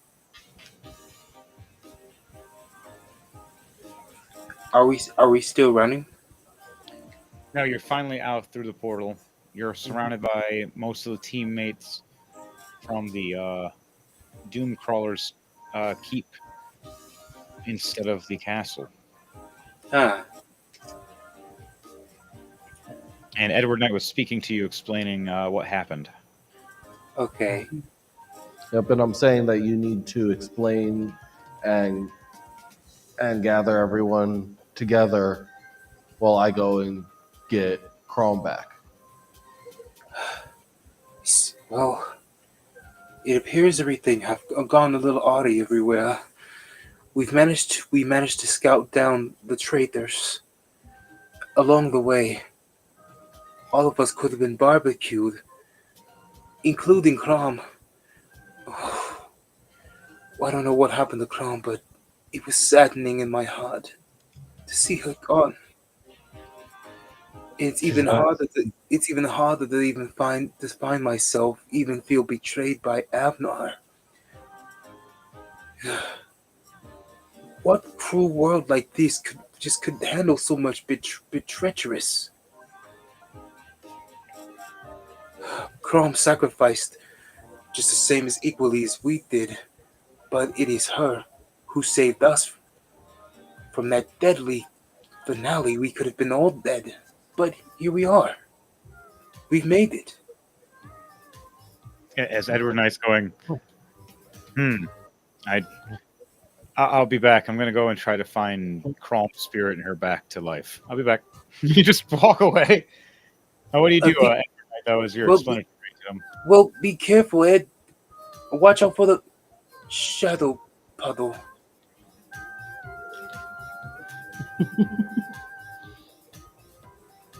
And as he walks away, he's just like, "Remember to gather people, explain what happened, and get them all together." I could do that as long as I don't get. As long as you don't leave me by myself. Portal closes from the shadow portal. You're standing there by yourself, Uh, and then you realize it everybody never else is fails. coming back in. I better find everybody. You find Edmund the Dragon Slayer and Fenrir running back up with what's his name? Swordani. Argan. I'm Argon. Thank you, Argon. They're Friends, standing there there. you are. You're not gonna believe what just happened. You might want to have a listening ear for this story. It's gonna be a long list of an essay that's misspelled. You see, we finally destroyed Avnar, but along the way, we couldn't manage to save Crom while leaving. We don't know if she survived or she died. While escaping, there was this large castle with teeth. devoured our fiery traitorous friend, and we had to run for our lives. And not only run for our lives, these worms, mimics, everywhere, swimming and crawling, and we all just like losing our minds, running everywhere. But then that's how we lost Chrome. We risked everything to stop it, and then we lost Chrome because on the way home. Now Edward, on the other hand, He's also went to go find to see if she's still alive. So what about you three? Any luck As, finding? Any luck finding that Tory guy? Boy, do I want a piece of my mind of that traitor. as you say that, Pando, the king of the death within the kingdom, pops up and teleports. Did you just say Chrome's dead? What? Ah, No, Pando, where have you been, you big lug? someone has to run the freaking, you know, the kingdom while she's gone. Did you say she died? How she died? Was it horrible? Is it bad? Oh, Pando, my friend, it's unknown, but how she was sent off, you watched her get eaten. What do you mean unknown? it's an unfortunate complication to explain. She got lost while we was managing to escape. We don't know if she survived the attack or did she die. But Edward Knight went to go search for her if she's anywhere. We don't know where Tori whereabouts is, but we hope that Tori character gets captured because I want to get a piece of my mind of that man. All right, there's gonna be a side story of that in a minute. As he looks over, who the hell is that guy? Oh, he's a bounty hunter from back in the day. Weird, weird. Screw it. Um. Well, by the way, Crom will. How can I say this? There's something weird about her. She keeps coming back many times twice. Are you that Russ guy with the dog? He just Panda just looks at you and just blinks. Hey, come back, Vandal. As Ross, he just yeah, you go roll a history check for Ross if you remember how much you know about him. Edward Knight, it's gonna you're gonna have to roll a D100 for me for teleportation through the Shadow Realm to the Void.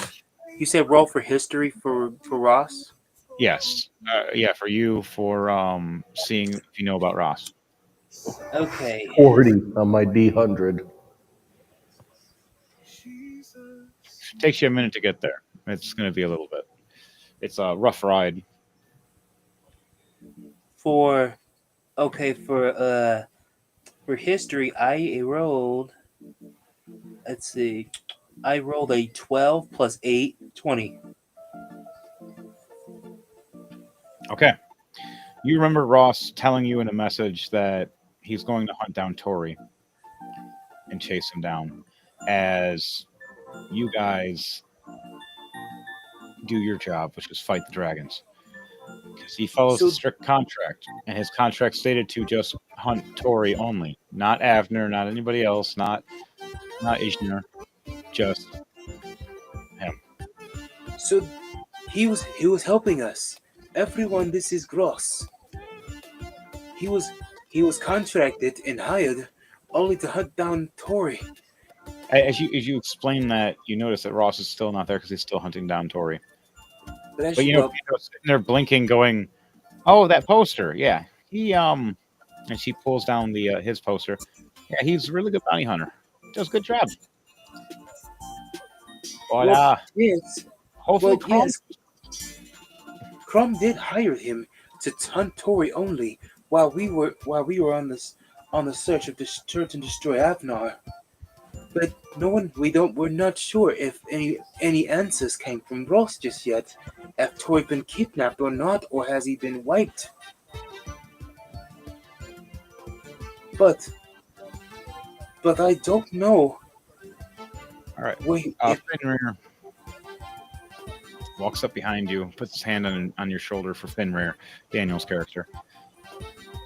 So you're telling me we got another bounty hunter dead guy, and we're also waiting for Chrome. Is she dead or is she alive? Because That's the Onion Youth's answer. I can't figure that out. I but if I go to by instincts, she could be dead. But I don't know. all right. As you guys say that, Edward Knight, roll another D100 for me, please. But truthfully, I hope she's still out there alive. I don't want to say 98. I don't want to say she's dead. Ando looks at you and goes, I hope too. I She's died a few times and came back, but it all depends on how. Thanks. As he teleports and blinks back,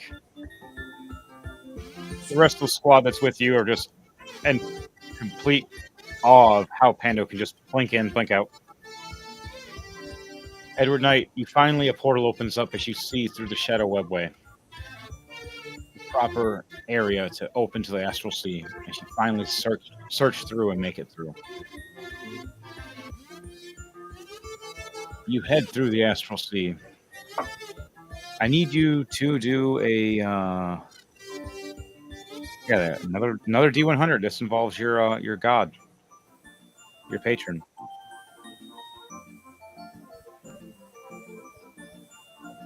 69.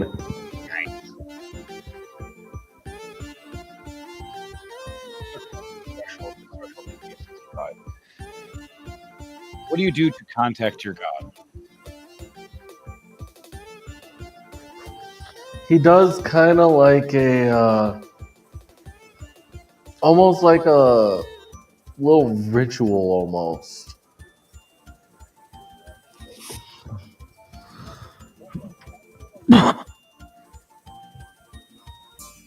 You do your hand symbols, phrase around, wrapping around your heart, releasing. You open your eyes, and as your eyes change color to match the glow of the astral sea, you speak. As it speaks, it reverberates out of your patron's name. You hear reverberation back. My boy, you have done wonders. You speak of me. Why? I'm busy. Chrome. She was eaten. Like, from what I know, from what she told me, is that she normally ends up in the shadow realm, but I need help finding her. I don't know if she's alive still or if she's been reborn, but she's got to be here somewhere. All right. All right. I need you and Dom to both roll a D100 again. Holy crap, it's a lot of D100s. Oh, cool. I finally rolled a really high for once in a D100. Ooh, 27. What about you, Sage the Intelligent? You you said roll for a D100. D100. I have an 80. Okay, I got a 93. You got an 80, and he got a. Well, good thing you're already with your god.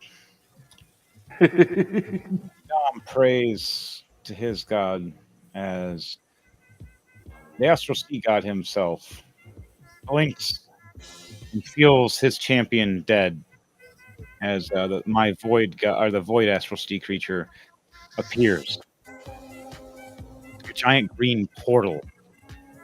Edward Knight, as you're standing there with your patron, seeing him in a giant form, like his eyes are gigantic in his face, you see this green and like blackish swirl portal open up with this creature with many tendrils and eyes and a mouth of like a circular giant circular many rows, many teeth for days, teeth for days, teeth for days. No joke, honey. Might talk like that to you, but the creature pulls out with these giant arms, greenish to darkish green skin, and looks over at your patron, the god of the astral sea god, to the void monster god of the astral sea. You and me have deals. Deals, yes, deals. Edward, you have friend, right? The monster looks at you, talks to you like it knows you.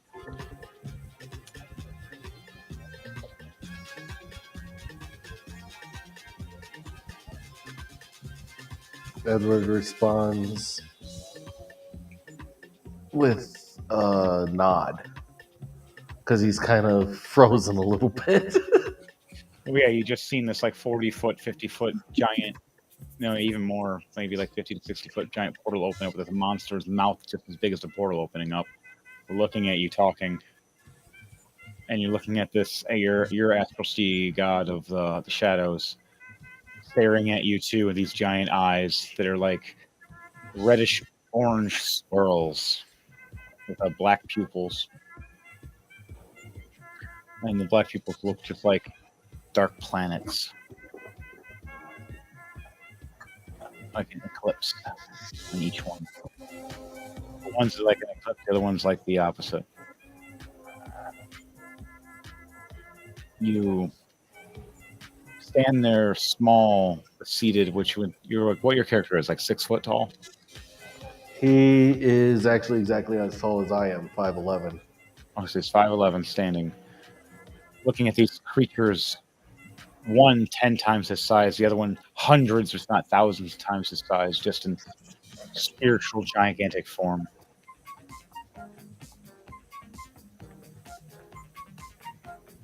As you hear your astral sea god.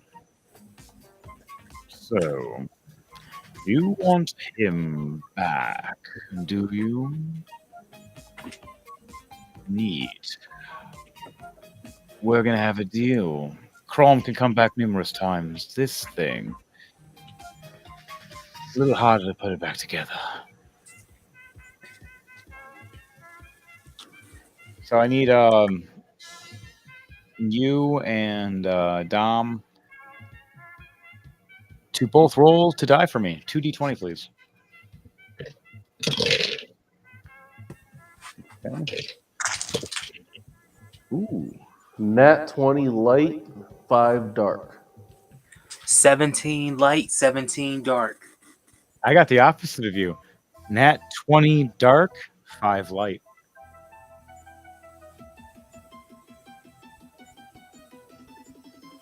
Everybody succeeds as you see them looking back at each other, and a third portal opens up. DJ Thunderbase, I want you to roll a perception check, please. Let's see what you see as you look over to your right, seeing another portal open up. 11 plus 3, 14. All right, you see this purplish green portal open up abruptly with a little bit of like a crazy colors around it of rainbowish. And you swear you see behind it when it first opens the Fey world. And you see a grand old magical hag walking out. Wait. We can't make deals without me. Her blood is mine, remember?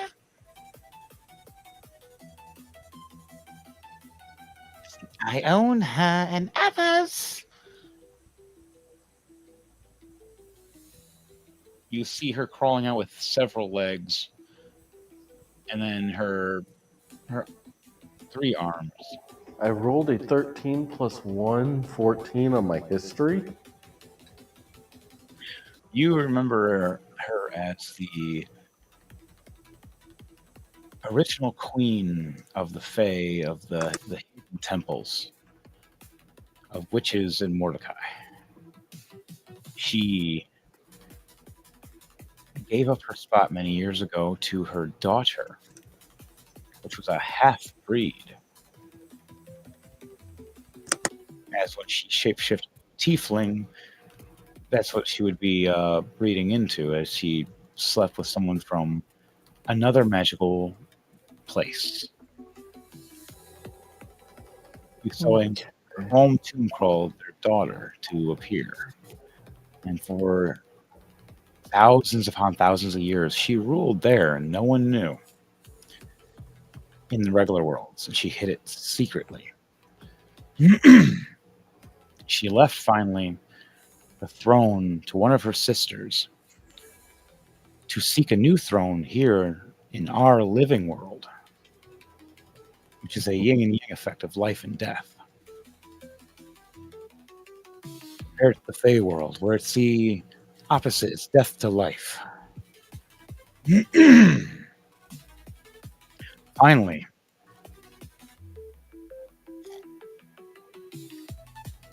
you realize, knowing the history,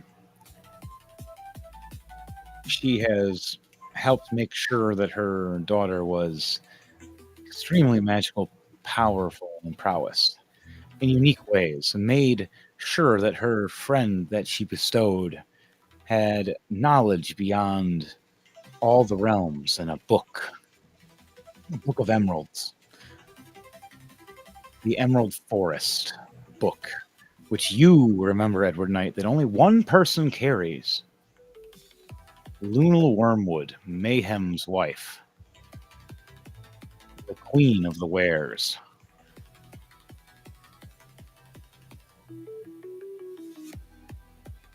And they all look at you as you remember all this stuff. Queen smiles.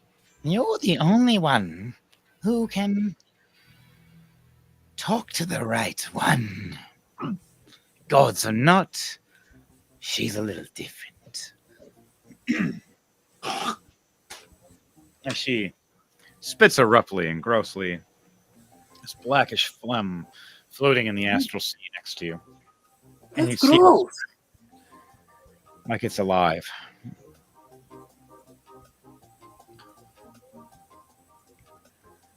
She smiles. You need to talk to them. The king and queen of the wares. They're right now having a civil war with the Thotest clan of furries. Weird fight combos. These two hate each other for some weird reason. Wares should be happy, but they're trying to be controlled by these statistics. You talk with the king and queen. Get them to get us the book. How much time do I have? She opens the dial. 1 hour. She smiles. You able to do that, Edward? You can only bring one friend. Who would it be? I'm gonna grab Kit. I should be able to get there. Me? I don't know. Oh, Maybe. suddenly, Kit, as you get this weird cold chill down your spine, a portal opens up under your feet with these many hands you've never seen before. Yeah. Face. Hi, sweetie. I need you. Come here. No, get off. The other three guys are shock and horror watching this happen. Fenrir, Edmund, and or what's Donnie's character's name? Argan. Argan. I always get his name wrong. Get Sorry. someone else, me. I'm not ready to be pulled in yet. They see all these hands wrap around you and the portal close up, and you're just like sucked into these tunnel of hands. Edward. You get teleported right next to Edward after this happens from it looks like a well appears out of a portal. A dark, grotesque well. And you see you getting shot out of it with these hands throwing you out. I need to do an acrobatics athletics for a moment. See if you can catch yourself which direction. Then I need you to tell me what your intelligence is. Okay. All right. You want me to roll for dexterity save? Acrobatics or athletics if you're flipping around. Okay. All right. 8 plus 15, 23 You for super. acrobatics. Okay, so you make that perfectly. Now I need you to tell me what your intelligence is, please. All right. So I must roll for intelligence, right? Yeah. All right. No, no, just what is your intelligence? What is my intelligence? 14. Okay. What's your plus modifier? Say it again. Your plus modifier is a 2. Plus my fire 2, yes. All right, so you'll be able to make about 10 to 14 feet movement while you're in the astral sea. Edward Knight, what is your intelligence? A 13 with a plus modifier of 1. Okay, but you also have your shadow ability grace from the gods, so it turns to double for you.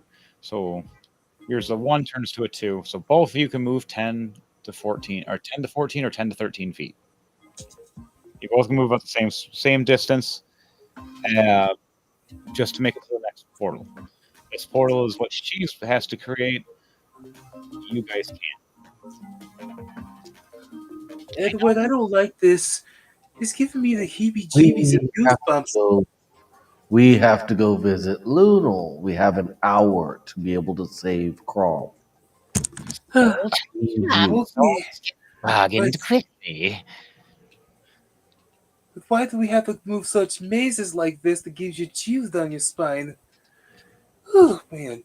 It was the only way to get you here quick. All right. By the way, you took 6 damage from all that as well, Kit, because the hands were very grabby. And as But for those hands, but as for those hands, what? You were kind of touchy there. Yeah. a portal opens up ahead of both of you, 15 feet ahead. All right. We have one gift, one option, one chance. The shadows won't allow you there right now because of the war. Luno has it locked tight. You're the only person that can use a gift is me. But I have to do some sacrifices. She opens another portal and sees a random guy, and it looks like a village for you guys for a moment. You see her reach out with 5 of her arms and grab him and through 2 or 3 other people and pull them out and just rip their heads off in front of all of you. Oh, like that. They just screech horror and pain as you see their heads floating in the astral sea around you in a horrible death. And the portal closes, and you just hear much screaming as she chucks the bodies back in before the portal closes. It's a bunch of headless bodies. Yeah. The 5 heads spin around and turn into this blood portal, and the brains rip out and start spinning.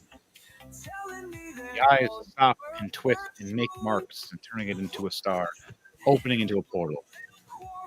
Only one way to break the rules is to be the one who can make the rules. I'm gonna let you go through this. But one more for you, crazy daughter.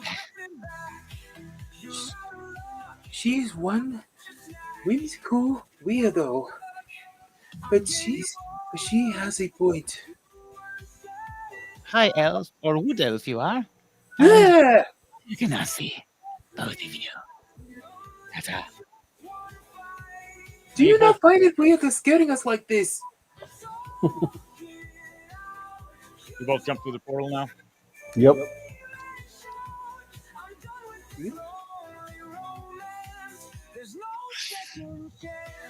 Oh, James.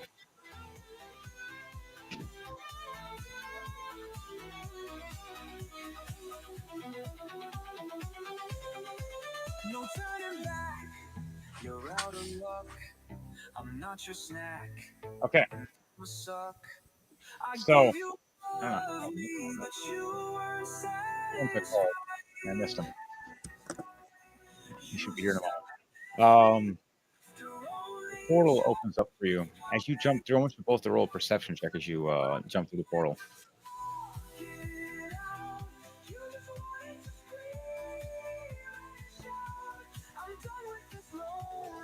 11.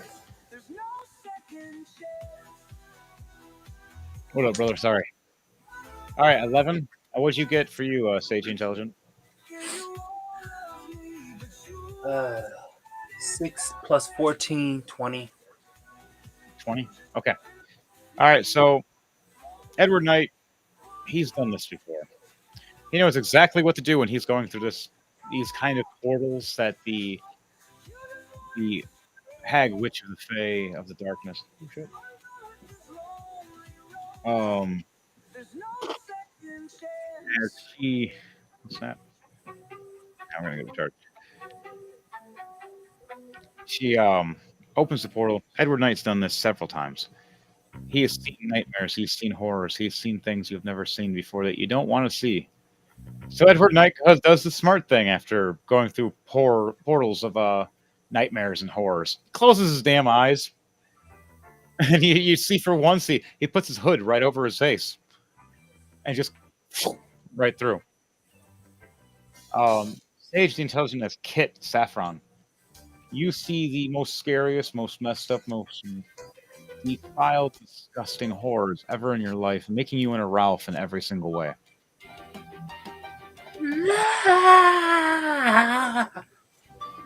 What was that? Traumatizing the living hell out of Kit as you're going through this portal. What in the hell was that? All suddenly, you guys see a opening to a portal, kind of like a messed up birth canal of opening up, like you guys being shot through giving birth. As it looks like blood opens up and pours dripping down towards you as you're flying towards it.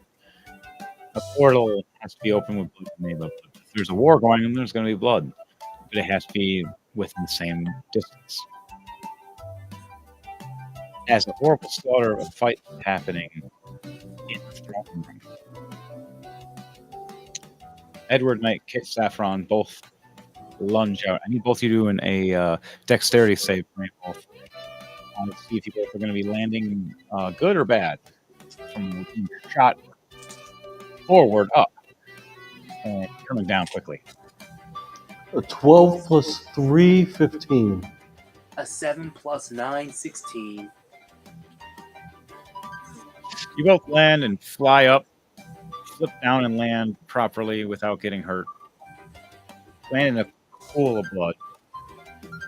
You see the portal crazily opened and twitching, and tendrils start closing around it as it looks like it's alive, and it just eats and closes. As you guys realize that she ripped through an actual creature's fabric of its time and continuum as it closes and heals up of the nightmares and terrors that run through the world in a different spectrum. Edward just instantly flies up to try and see if he can get a better view as to where they are. All right, you can roll perception check with advantage for flying up and increasing your height. Kit, what are you doing as you were still traumatized, but you're now realizing there's a fight going on? I need you to do a perception check as well. 6 plus 14, 20. All right, what would you get, Edward Knight? Even with advantage, I still only get a 6.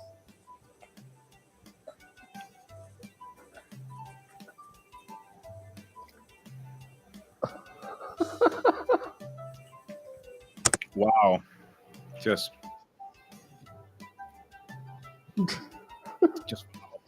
Yeah, I rolled a 2 and a 3. Plus 3, 6.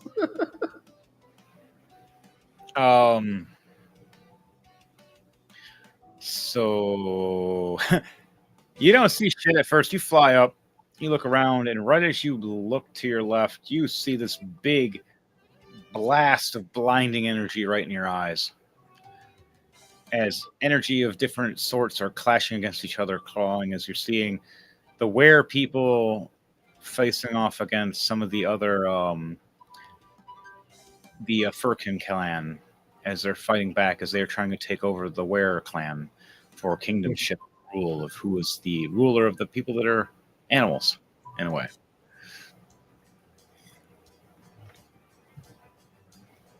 You can't see shit. You went blind in the air for a moment. Kit, what was your perception check? A 6 plus 14, 20. 20. You look across the field, seeing a tiger guy running across and fighting a boar man. Left and right, you see an elephant man or a were elephant smashing against a hippo. Ken, bunch of others. You finally see that black and gray werewolf, the king of the wares himself, Mayhem the Heart's Mace, in his full were form, wielding this giant, unique looking axe in one hand, and clawing with his other hand with his black claws. You see Mayhem! Lunal trans. I can't hear you at this time. Right now, it's a big fight and sound going on so bad. You scream. But you see him fighting this red fox-looking female with the other leader of a different group, and they're both going back and forth as she's spinning around quickly with her swords, as he's smashing through with his axe and claws. You see this. You see Lunal in her were form as a green cat-looking werewoman, casting spells and making shields. Open book all the way near the throne, about 45 to 50 feet away from you. But you start seeing a minotaur ramming across the werewolf. You see a bunch of other creatures going back and forth, and you see an antelope-looking man laughing from the rafters, flying away. By the gods, Edward, look, you won't believe this. As you say that, with that high roll that you did as well, you see Tori Coyote Con Wait, up the rafters, and you see a glimmer. Right as you see a glimmer, I need you to do a dexterity save for me, please. all right.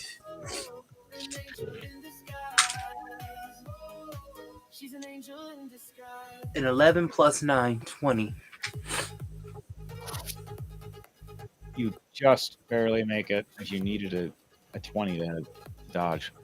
You look over and see a glimmer, ding, from the rafters. You're like, oh shit! You turn and the round flies right past you.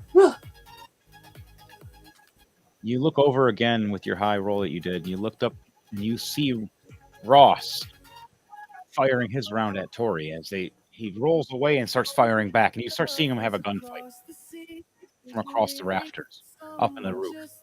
You see Tori pulling out his two pistols, boom, boom, boom, boom, boom. You see Ross pulling out his revolver, one shot after another, singular. Both of them wrecking each other a bit back and forth. You see Tori jump through the portal of a shadow portal in the center. You see Ross make a weird symbol in the air with his hands, and you see a portal open up and he jumps through. And then you look back and you see the fight again commence. What do you tell Edward Knight after you see all this? Edward, there's a lot of going on here. Tori's here. Ross is there. He's with Tori, and it's a weird creature war too. I can see Where's May. Lunal? She's over there. She's a He points about directly at 45 to 50 feet ahead of you as there's a bunch of people fighting in between all of you right now. And you just see this big fight where Mayhem and this Foxkin going back and forth with their weapons as Mayhem smashing her against the wall and she's trying to slash at his legs. And you see them both heal back and forth. I just rolled another perception with a 15 plus 3, an 18. Do I see anything that might be able to help out Luna while also grabbing her attention nearby. Would you roll for a perception? A 15 plus 3, 18. 18. You look over and see around the corner, 15 feet back, further to the uh, the throne, this creature. It looks kind of like a what do you call it? Mind flare, raising up a magical pistol, firing it at her from the back. What do you want to do to try to get try to stop that? If not, catch her attention too. As she's still distance away, there's a lot of loud noises. She's making a green field in front to protect against people trying to get forward. Mayhem's trying to face off against the one leader as he's fighting back, and it's pretty even right now in the fight. Does What do you a do? 23 hit? It does. The character's AC is 20. Explain to me what you're doing. Okay, I am firing a acid arrow. Melts acid arrow. All right, Doing 7 points of acid damage. you fire this arrow right over the shield that was put up. That's only about 10 feet high. The arrow flies right over it, right above the elevated position to where this creature is firing at her, trying to help set off all the fights and the drama and the death. These mind flares. You hit the mind flare, doing significant damage. It's already been hurt severely. As you see, it looks like it's been hurt by Mayhem and Lunal, and they thought it was dead, as it played dead instead. How do you want to do this? You shoot this mind flare as it's trying to shoot her. I aim and I arch it in a way where it will be able to just go over the the shield and basically come down like a dive bomb. Okay. Fire over in an arcing position so it fires up and then comes down. Right as this creature is aiming to fire, it just gets an arrow right into its skull and just steps back and falls. And as it does, it fires the gun, but upward. Luna looks behind her and to her left and sees this mind flare dropping. And she's all confused. Sees this as a certain type of arrow that she knows of and looks through the crowd and rolls a perception check. A 16 plus 8. She sees you and sees Kit. And she looks with confusion. Like, why are you here? As she looks back at the fight, seeing the other people trying to cast curses and trying to attack at Mayhem, it's like a 10-on-1 right now, where Mayhem's still trying to fight this Foxkin leader,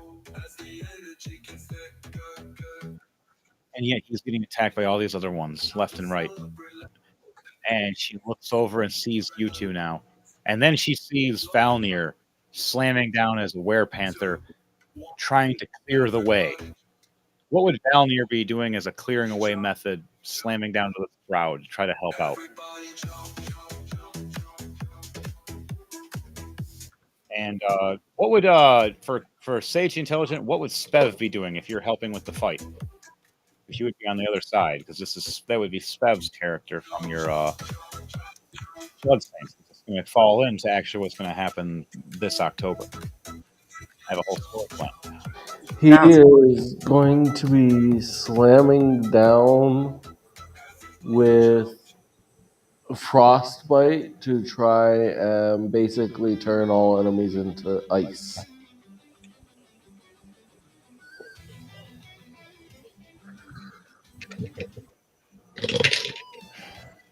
Okay. I rolled roll a 2d20 for me. Tell me what your light and your dark is. 12 light, 15 dark. 14 light, 17 dark. All right, I got a 17 light and a 3 dark. All right, so you come down and slam with this hammer as you start seeing ice start spewing around all around, like kind of like making a ice path, and it ends at the feet of Kit and Edward Knight. Edward Knight, for you, you don't like the feel of it because it's so cold. Your fire ganassi like self is just Edward's like, wow, that would floating, put me out. so You still feel the mhm. cold. You see the spikes around, but okay. So what do you guys do? As you see, there's only a moment. What does Valnier say to express himself to move fast across? Run! This'll only last a short while. Move while you can.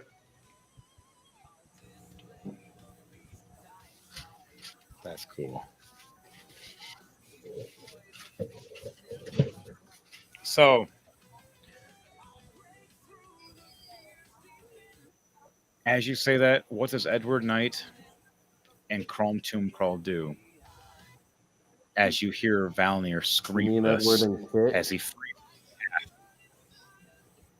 Kit, yeah.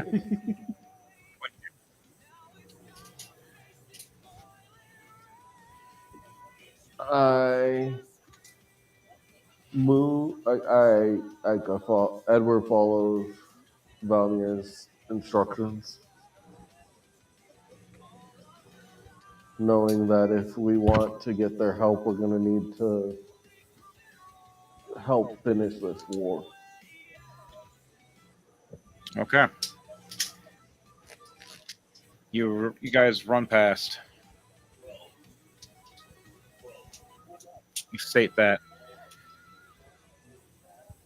you get to the part of where Mayhem is fighting the Foxkin leader. As the path led you just to that part where you see Valnier going back into the crowd fighting a large group of different creatures.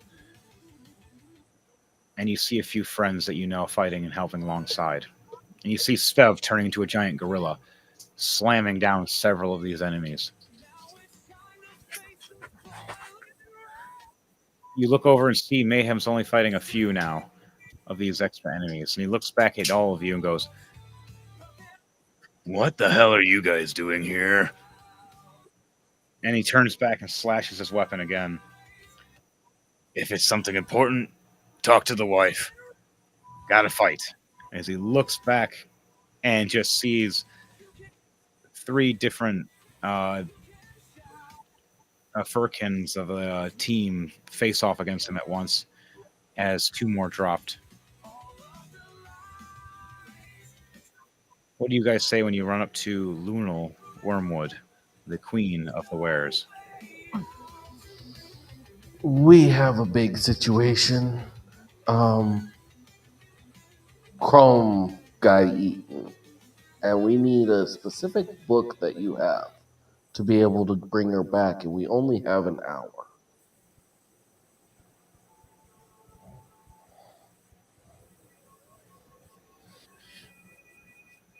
She looks back at you. Thanks. I had a little help. Much appreciated with the mind flares. We find out they're kind of controlling everything around here, manipulating and making everybody go crazy. Oh, it's gonna be perfect for the story.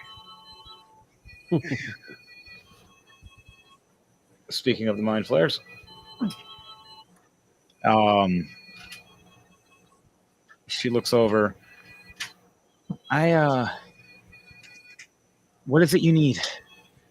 I felt a weird presence and disturbance recently. And then randomly, the ghost of Abner. Hi. Ah! And she freaks out for a second. Yeah, Don't you? Why won't you like go I, away, Spitfire? I'm haunting you. like I said, all I know is you have a book that the former Hag Queen of the Fae said would be needed to bring her back. Oh, yeah. Yeah. Former Queen Faye. Hmm. She looks over. Yes, yes. Um, give me a moment. As she looks back and you see her cast Froststorm, a giant frozen storm reaches over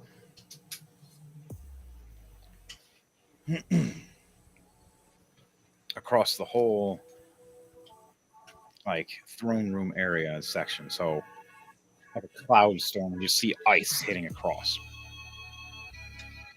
She's like, "The default friends will slaughter the enemies," and she uses her other hand to flip her fingers, and you see this weird portal open up next to you.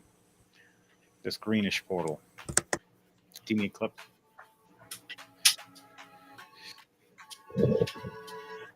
So what do you reach into this portal?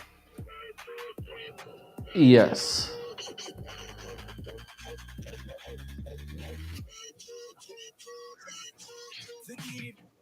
Carry on. Um, roll a sleight of hand to see how fast you can reach in there without getting any issues.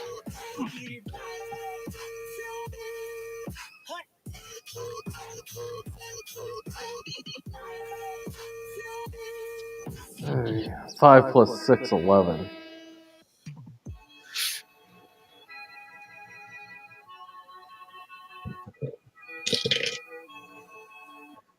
You take 3 points of astral acid damage, like a radiation burn kind of way. You reach in to grab and pull out this smaller emerald-looking book, and you see your glove and your skin just burnt up a bit, even from being a fire ganassi. A different kind of burn. Do you put this in your inventory to hold on to for now? Yeah. Is it that awful And to? you're gonna look Is it that awful to get a book out of there? It. right as you say that, you see teeth close down on the portal. She looks back going, "Not all portals lead to where you think they do. Sometimes we use something else. Storage. It's much safer. Thieves don't usually want to go in. And if they do, they never come out." And she just looks with you with a cold, dead look. "Don't steal from me." She looks back. Even with my status of being of good at survival of stealing, I wouldn't even want to touch that.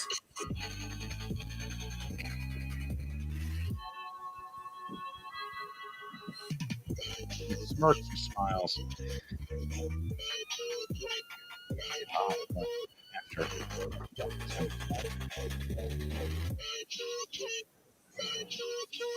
So, what are you guys going to do as you see this fight going on? You just want to get ready to leave. You see the war changing, and it's turning to more of the king and queen's side right now. Okay.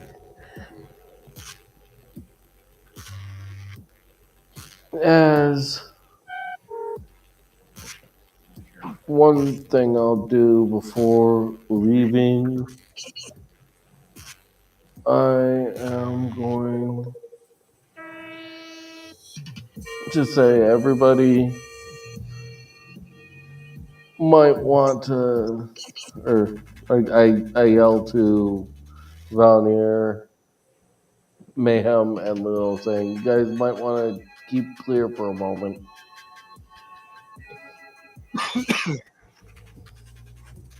Mayhem in the situation he's in, and same thing with Valnir can't, as they're both being surrounded by several at once, and they're like being dogpiled on, and they're fighting them left and right, as they're larger wares than these other guys, showing them that they're stronger and they're meaner, and that it only takes one or two of us to take out 10 or 20 of them.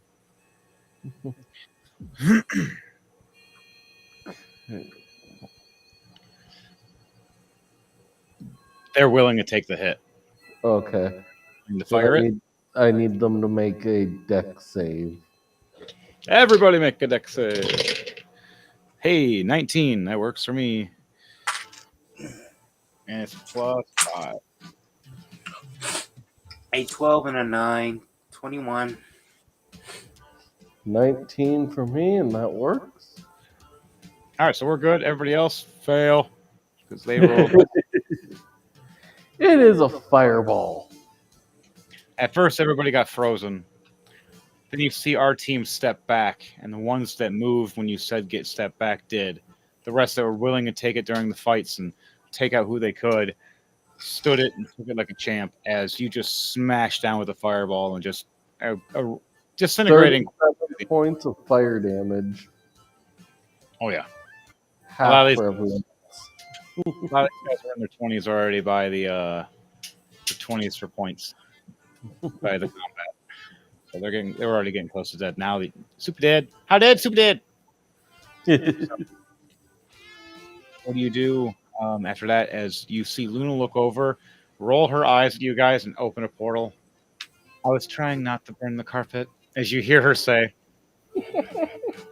as you look over, you see these nice new carpet that was in the front that surprisingly could soak up blood. Great, but you cooked it. And she's just rolling her eyes, going, "I gotta go make another deal."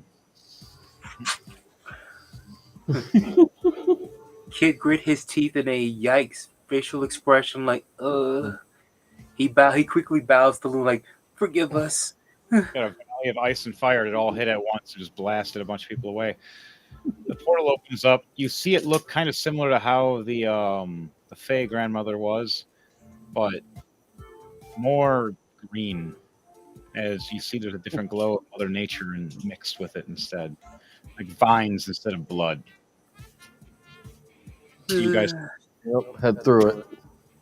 you head through and you see through the. I want you guys to both roll perception checks as you walk through. Right, Vento over here is breaking shit. 3 plus 3, 6. 6, 7 Okay. plus 14, 21. 21.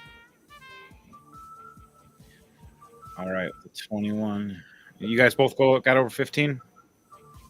No, I got a 6. Oh, never mind. I Sorry. rolled a 7 plus 14, 21. So Dom, you're okay. Every night you didn't see much. You just close your eyes again, just like it doesn't matter if it's good, bad, not gonna look. I've learned my lesson.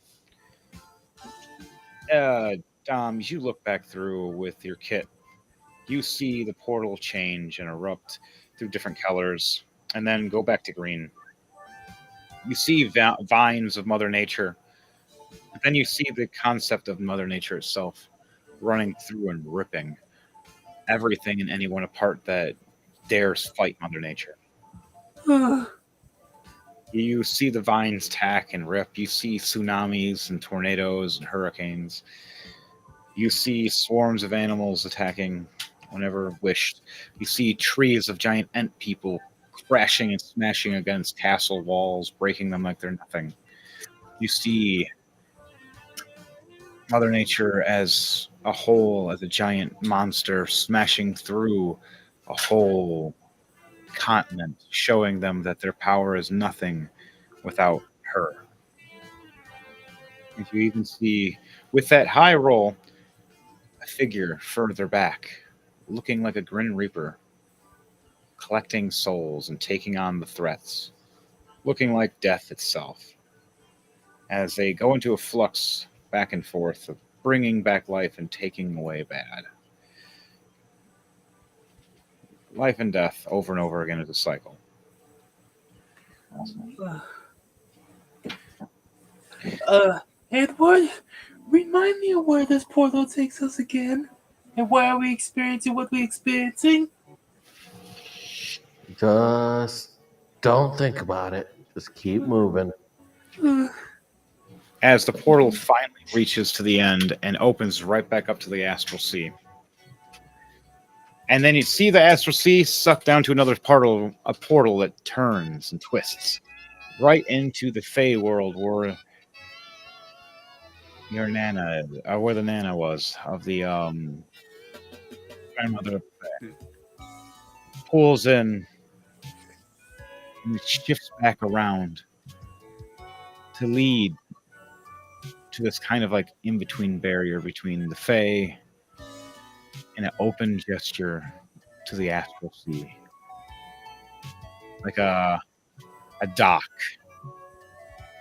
a strange watery area of a dock. And the astral sea is running like the ocean across, and there's a strange dock that leads to a forest and everything else that into the Fey world itself, like a cave entrance exit. Edward just shouts out, "Hey, Your Highness, you're here! Are you here? We got what you need." All right, roll a perception check for me, please.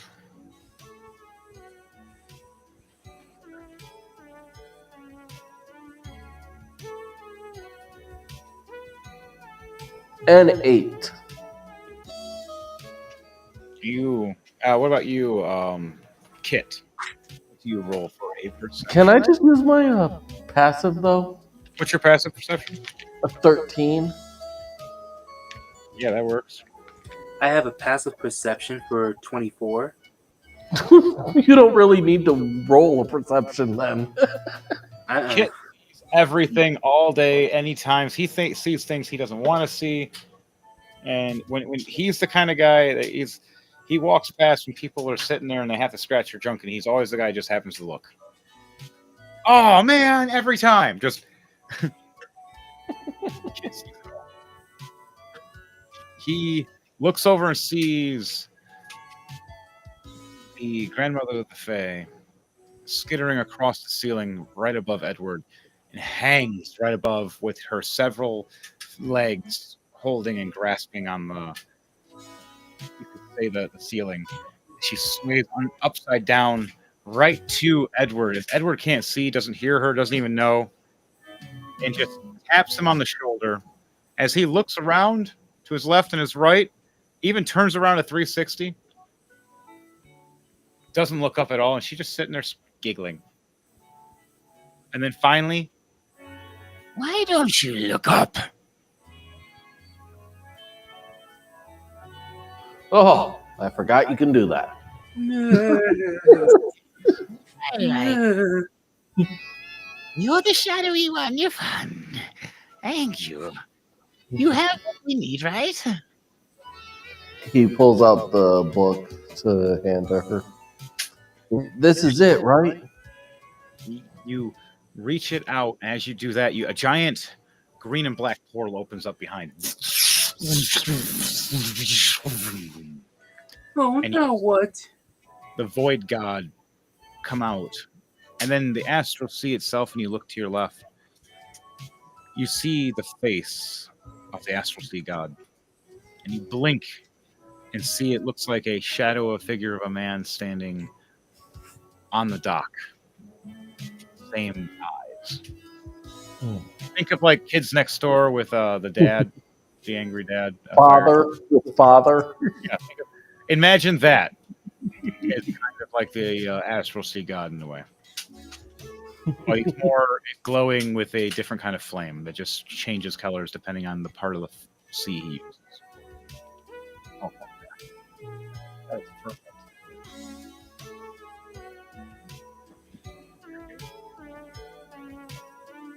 This is gonna be neat. All right, so we finally have the proper villain for the next part of the story that's going to lead into you guys still after the Mimic Castle. No, you're fine. Zenta is here working on his part for his working the 3D print for the perfect Cthulhu for us. And it had so many different versions and variants that weren't right. They were smaller, weren't good enough, weren't big enough, and he got the proper. Well, after I put it together and paint it, you'll see it. Might do a little episode of that. You hand this book over as she tries to reach for it. The other gods stop. We need to give this to you. Oh, oh, you thought that you were gonna hold the book. Can you guys read? The void god looks over and blinks with his many eyes. It kind of shrugs and then looks over at the astral sea god and looks over at him. You know, I read sometimes, but it's only when I feel like it. Hmm. Not in the mood. Got too many things to do. See, I like to read, you weirdos. Let me do the reading. She opens the book and looks at Edward and looks at Kit. Each one of you. Um, she hands a dagger to Edward. I think you know what that means, right? I just need a little bit from each of you. He slices his palm. She smiles. And you, Kit, the wood elf. I haven't had wood elf blood in so long. I mean, for the yes. What do you say, Dom, as Kit? Yes, that's me. I'm Kid. Is is this something you want from me? You need to you need to get some blood. Is he Uh, cuts his hand and Edward Knight cuts his own hand and shows you he's dripping it onto the knife as the knife seems to soak it up in one vial as it has another vial attached to it. It has three altogether, uh, and it needs one from you. uh, uh. He takes a pen from his hair and says, "I'm gonna be good at this." Uh, he places a slice on arm, and as the blood begins to leak from his All right. his own arm as it falls to the vial. Oh, As you cut your hand with the knife, you see the knife soaking up the blood to the second vial, and you see the eyes glow on the skull of this knife as it flips and turns and starts hovering and looking at you both, and floats back at the uh, the grandmother of the Fae. And you see it floating at first and spin, and then point and fly right into her heart, and just stab into her, Ah, I forgot this part hurts. taking damn 32 points of piercing damage to her heart.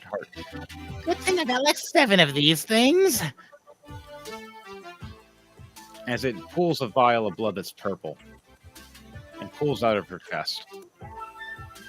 You see the skull crest with the diamond eyes, or like ruby looking eyes, glow and go from red to green and fluctuate.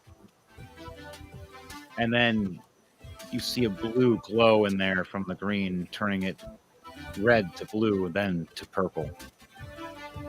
And you see the blood swirling inside. And it shoots out the vials of each of yours and Kit's. As your guys' blood is no longer needed, just for the one part of the mix. They just needed fresh cells.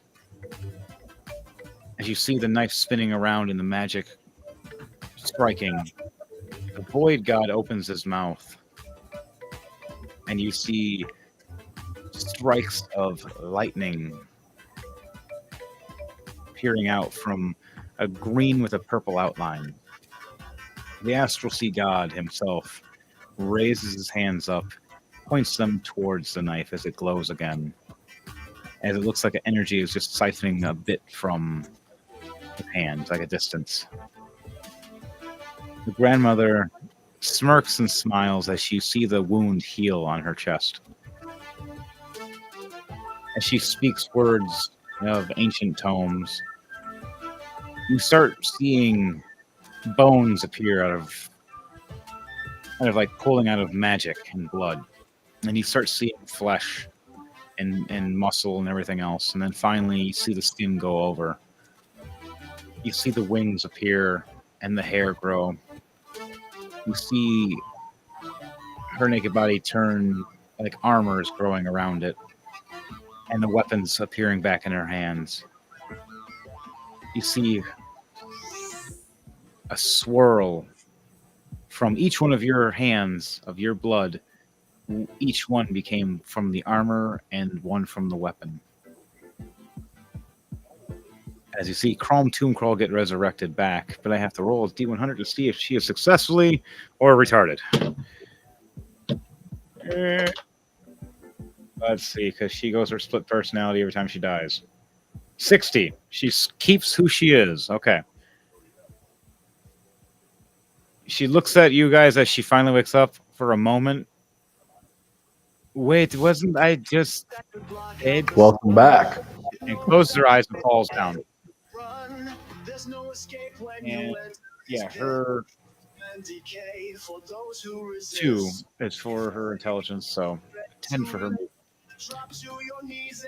What do you do, Edward Knight, and what do you do, Kit, as you see Chrome falling forward to you guys, kind of like floating? I go to catch her to bring her back to the rest of the group. Okay. As you see that giant sand kind of like this, finally runs out.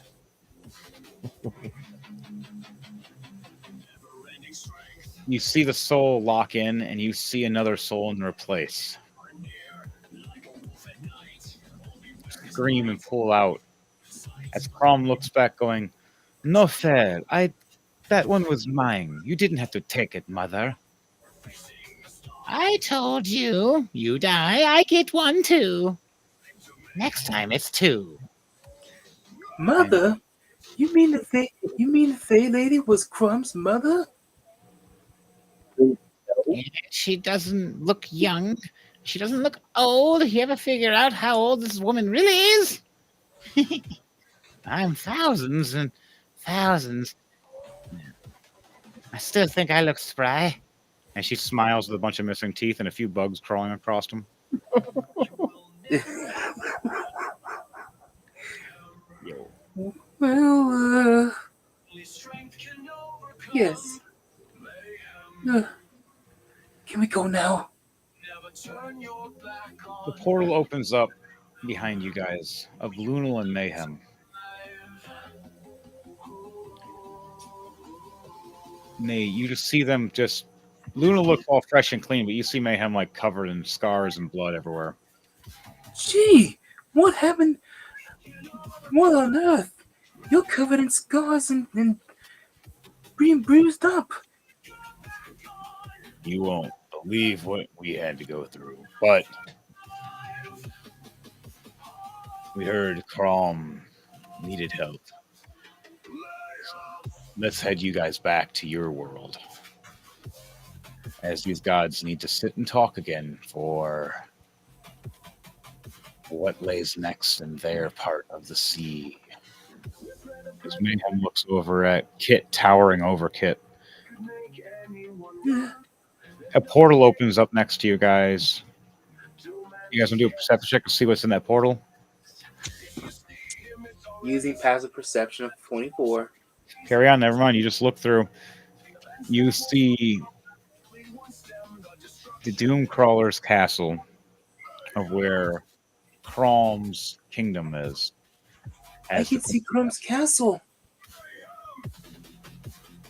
You guys head through? Yes.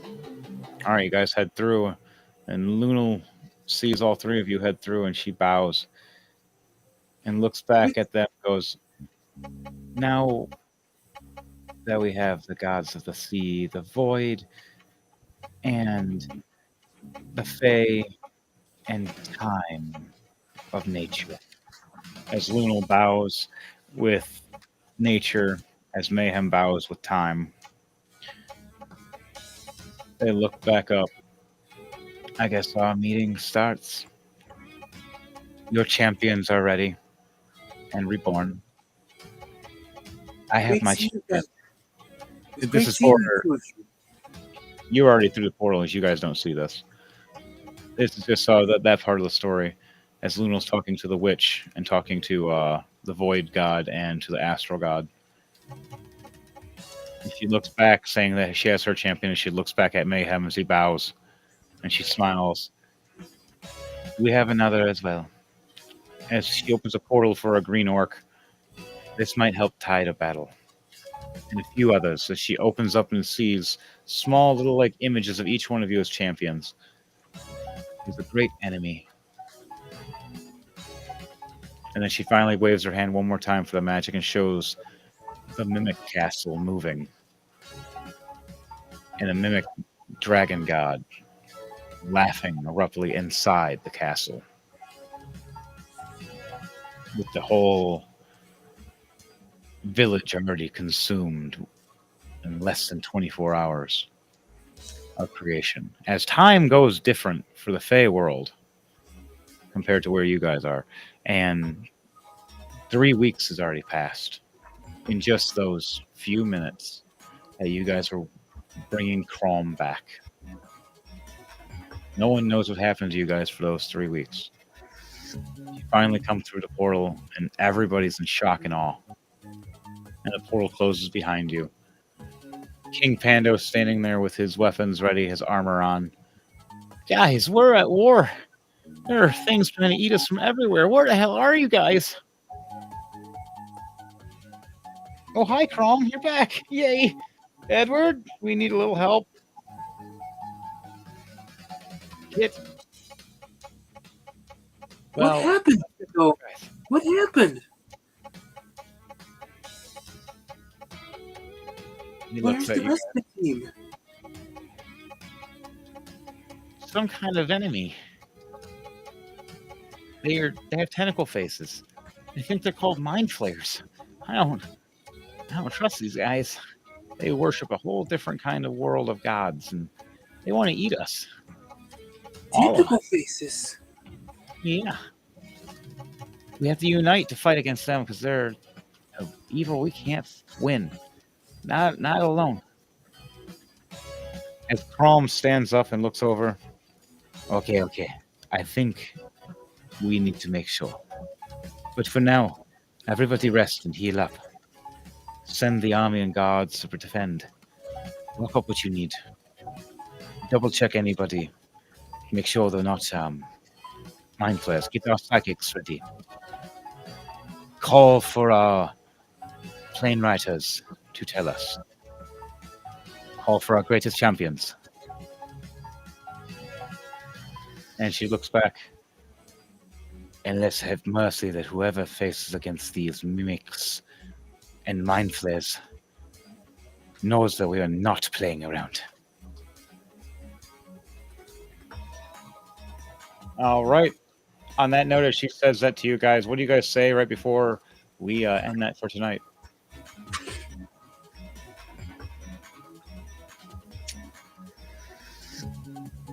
Looks like it's out of one flame and into another.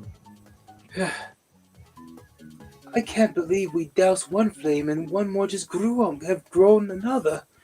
When will the burning ever end?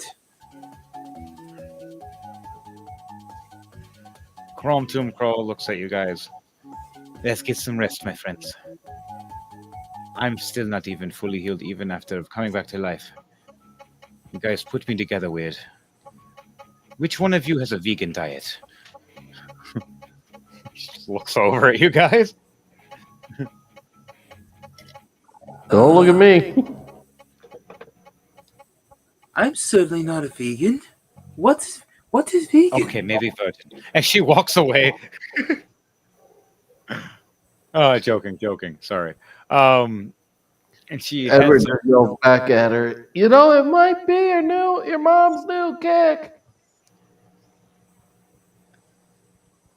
and she just shivers. You just see her shiver of like, ugh. Goes up the stairs to her keep with Pando. As Pando teleports her the rest of the way, where there are no stairs, as their room is one of the hardest rooms to get to because you need to either be able to teleport or fly.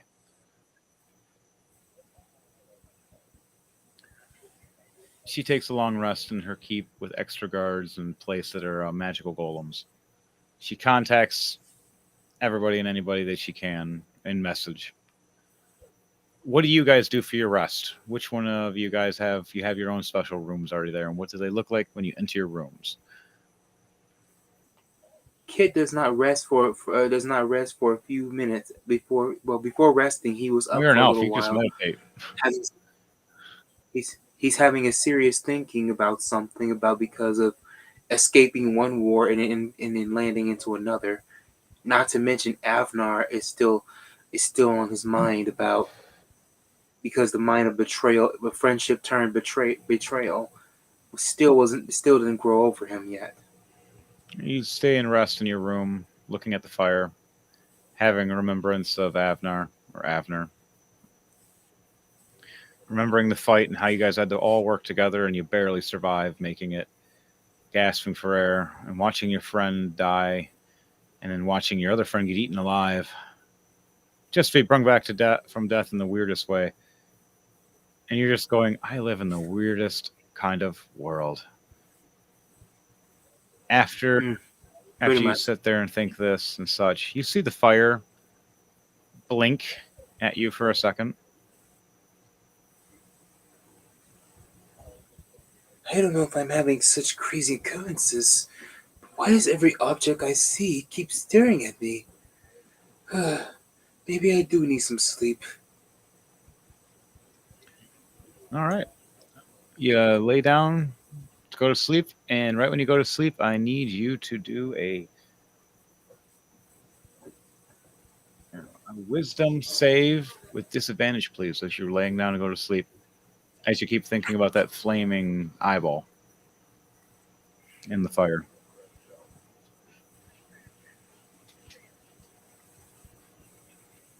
All What is right. your wisdom save with disadvantage? Ooh, I'm afraid of this one. Here we go. For wisdom. See. Oh boy. It is a 6 plus 8, 14. You're so lucky. You need a 12 to pass. You you lay down, you hear these whispers at first, and this weird kind of control of it sounds like Tori Coyote Cons trying to manipulate you, passing a spell through fire. And then you realize you start hearing in the background chatter of something worse. And then you finally beat it by the meditations and training you've done for years as you learn how to dreamscape, as you wake up and fight what it's talking to you, as it shuts quietly. Explain to me how it looks when you silence it. This voice that's trying to talk to you. It looks like you're standing in like a void with a little bit of water at your feet and just a luminescence in the ground. But it looks like someone's a whisper to your ear. How do you silence this whisper? What do you say? What do you do? He's basically whispering a few words, saying, "You have no control of me." As you say this, you close your eyes and you open them back up. The whisper stop, and you're back in the room.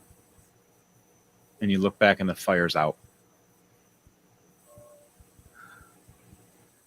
He's he's slowly panting as he thought as he was as of course anxiety did comes in, but nothing to fear, nothing to worry. But when the voices vanish, he he calmly falls back to sleep. All right. After that, you fall back asleep, pass out, take a long rest. Edward Knight, what does your room look like, and how does what happens when you enter in? It's just my typical, the black one with the lava accents. All right, kept the same room for 30 years. It's the best way of healing. And take like a lava bath. You lay in it as a fire ganassi. Relax. You see a flame as well in your area, but you always do. But this time you see that flaming eyeball. Need you to do a wisdom save with disadvantage, please.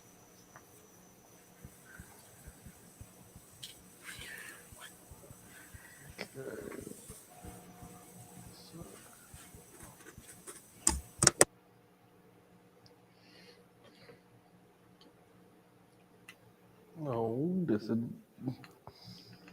Yep, disadvantage. Sorry. a 12. You just pass. You need at least a 12. You, in a similar fashion to Dom's, but more all fiery and hot, as you're standing there in a sauna kind of style, and then start hearing the whisperers and the voices again. To you, they're a memory of the past. You know these spells, you know these voices, you know who taught them, you know who learned them, you know who used them. What's your response when you hear this to silence? This voice that's trying to control you and manipulate you. You know, Tori, these kind of tricks never worked. Now, did they?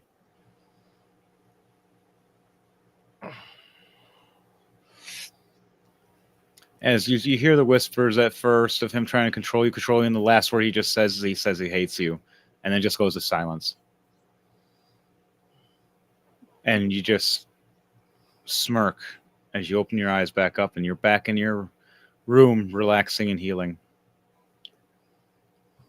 As all the control of the flames is back to you, as it feels like the presence moved on somewhere else.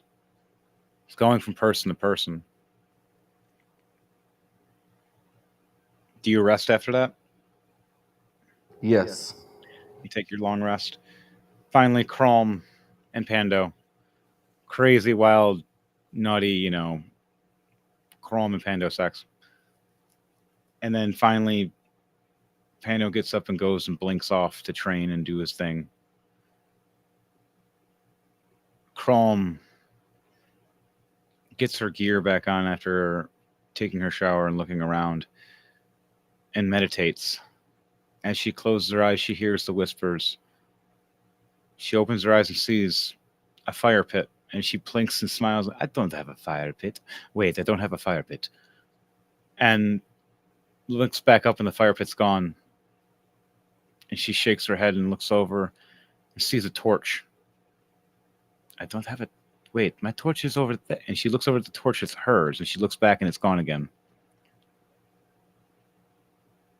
She blinks and closes her eyes and sighs. And she hears a click. Ah, shit.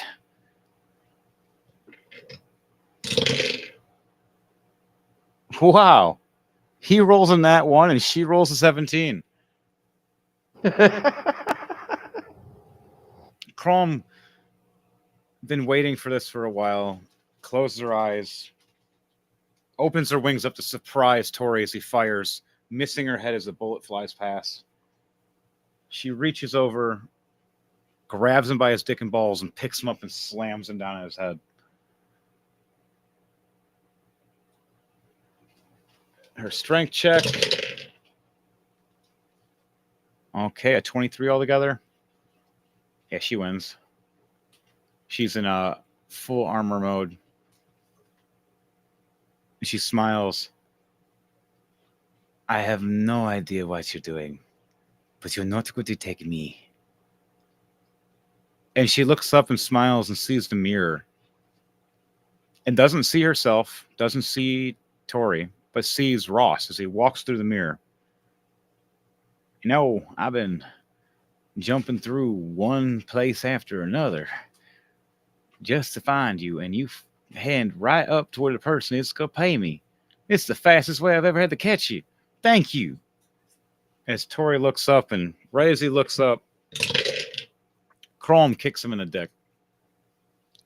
15 plus 8. And Ross, 15 plus 10.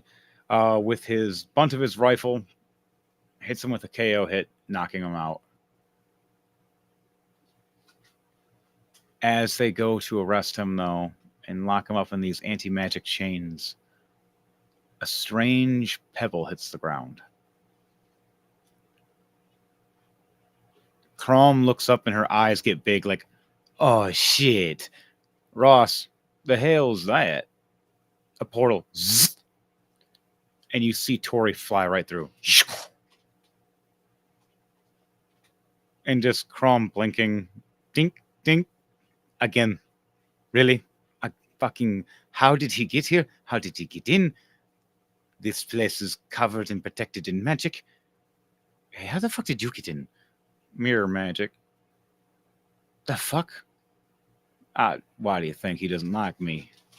He doesn't like seeing his own reflection, this Tory. And just, we have other problems.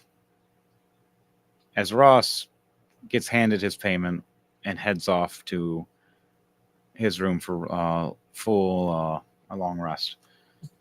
Back through the mirror, and then she throws a blanket over the mirror. Okay, not playing with that right now. That was fucking weird. And goes and takes her long rest.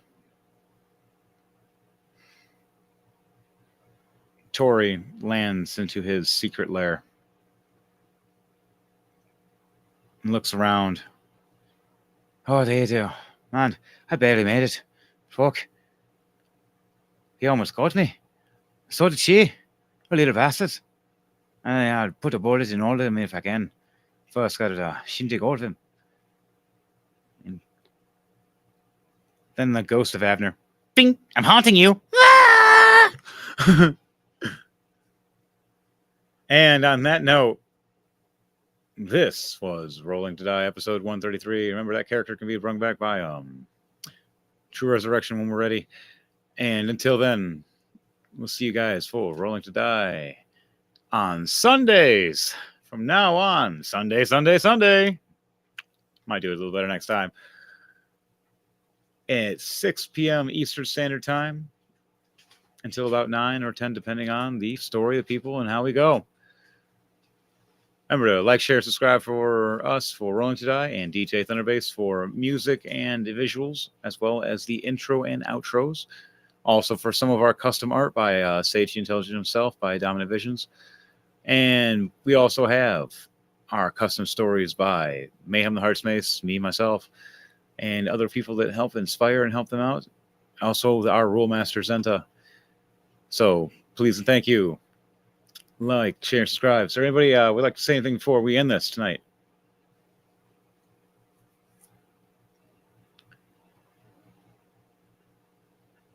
Down the stage, anything you want to say? Yes, Zenta as you said, all, as what you all experienced last night and yesterday night's D&D session, do Dom Sage the Intelligent a favor. Be careful who you call friends, because they could be a frenemy turned traitor.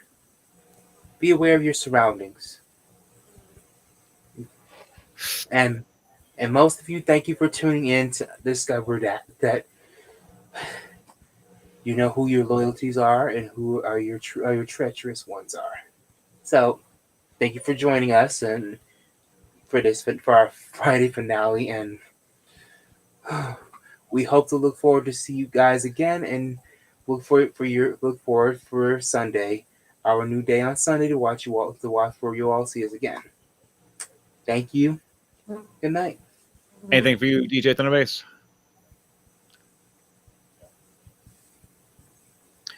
All right. Remember, we're done with your bullshit. It's a crazy clown world out there, or not? To an all, a good night.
Chrome Tomb Crawl sleeping.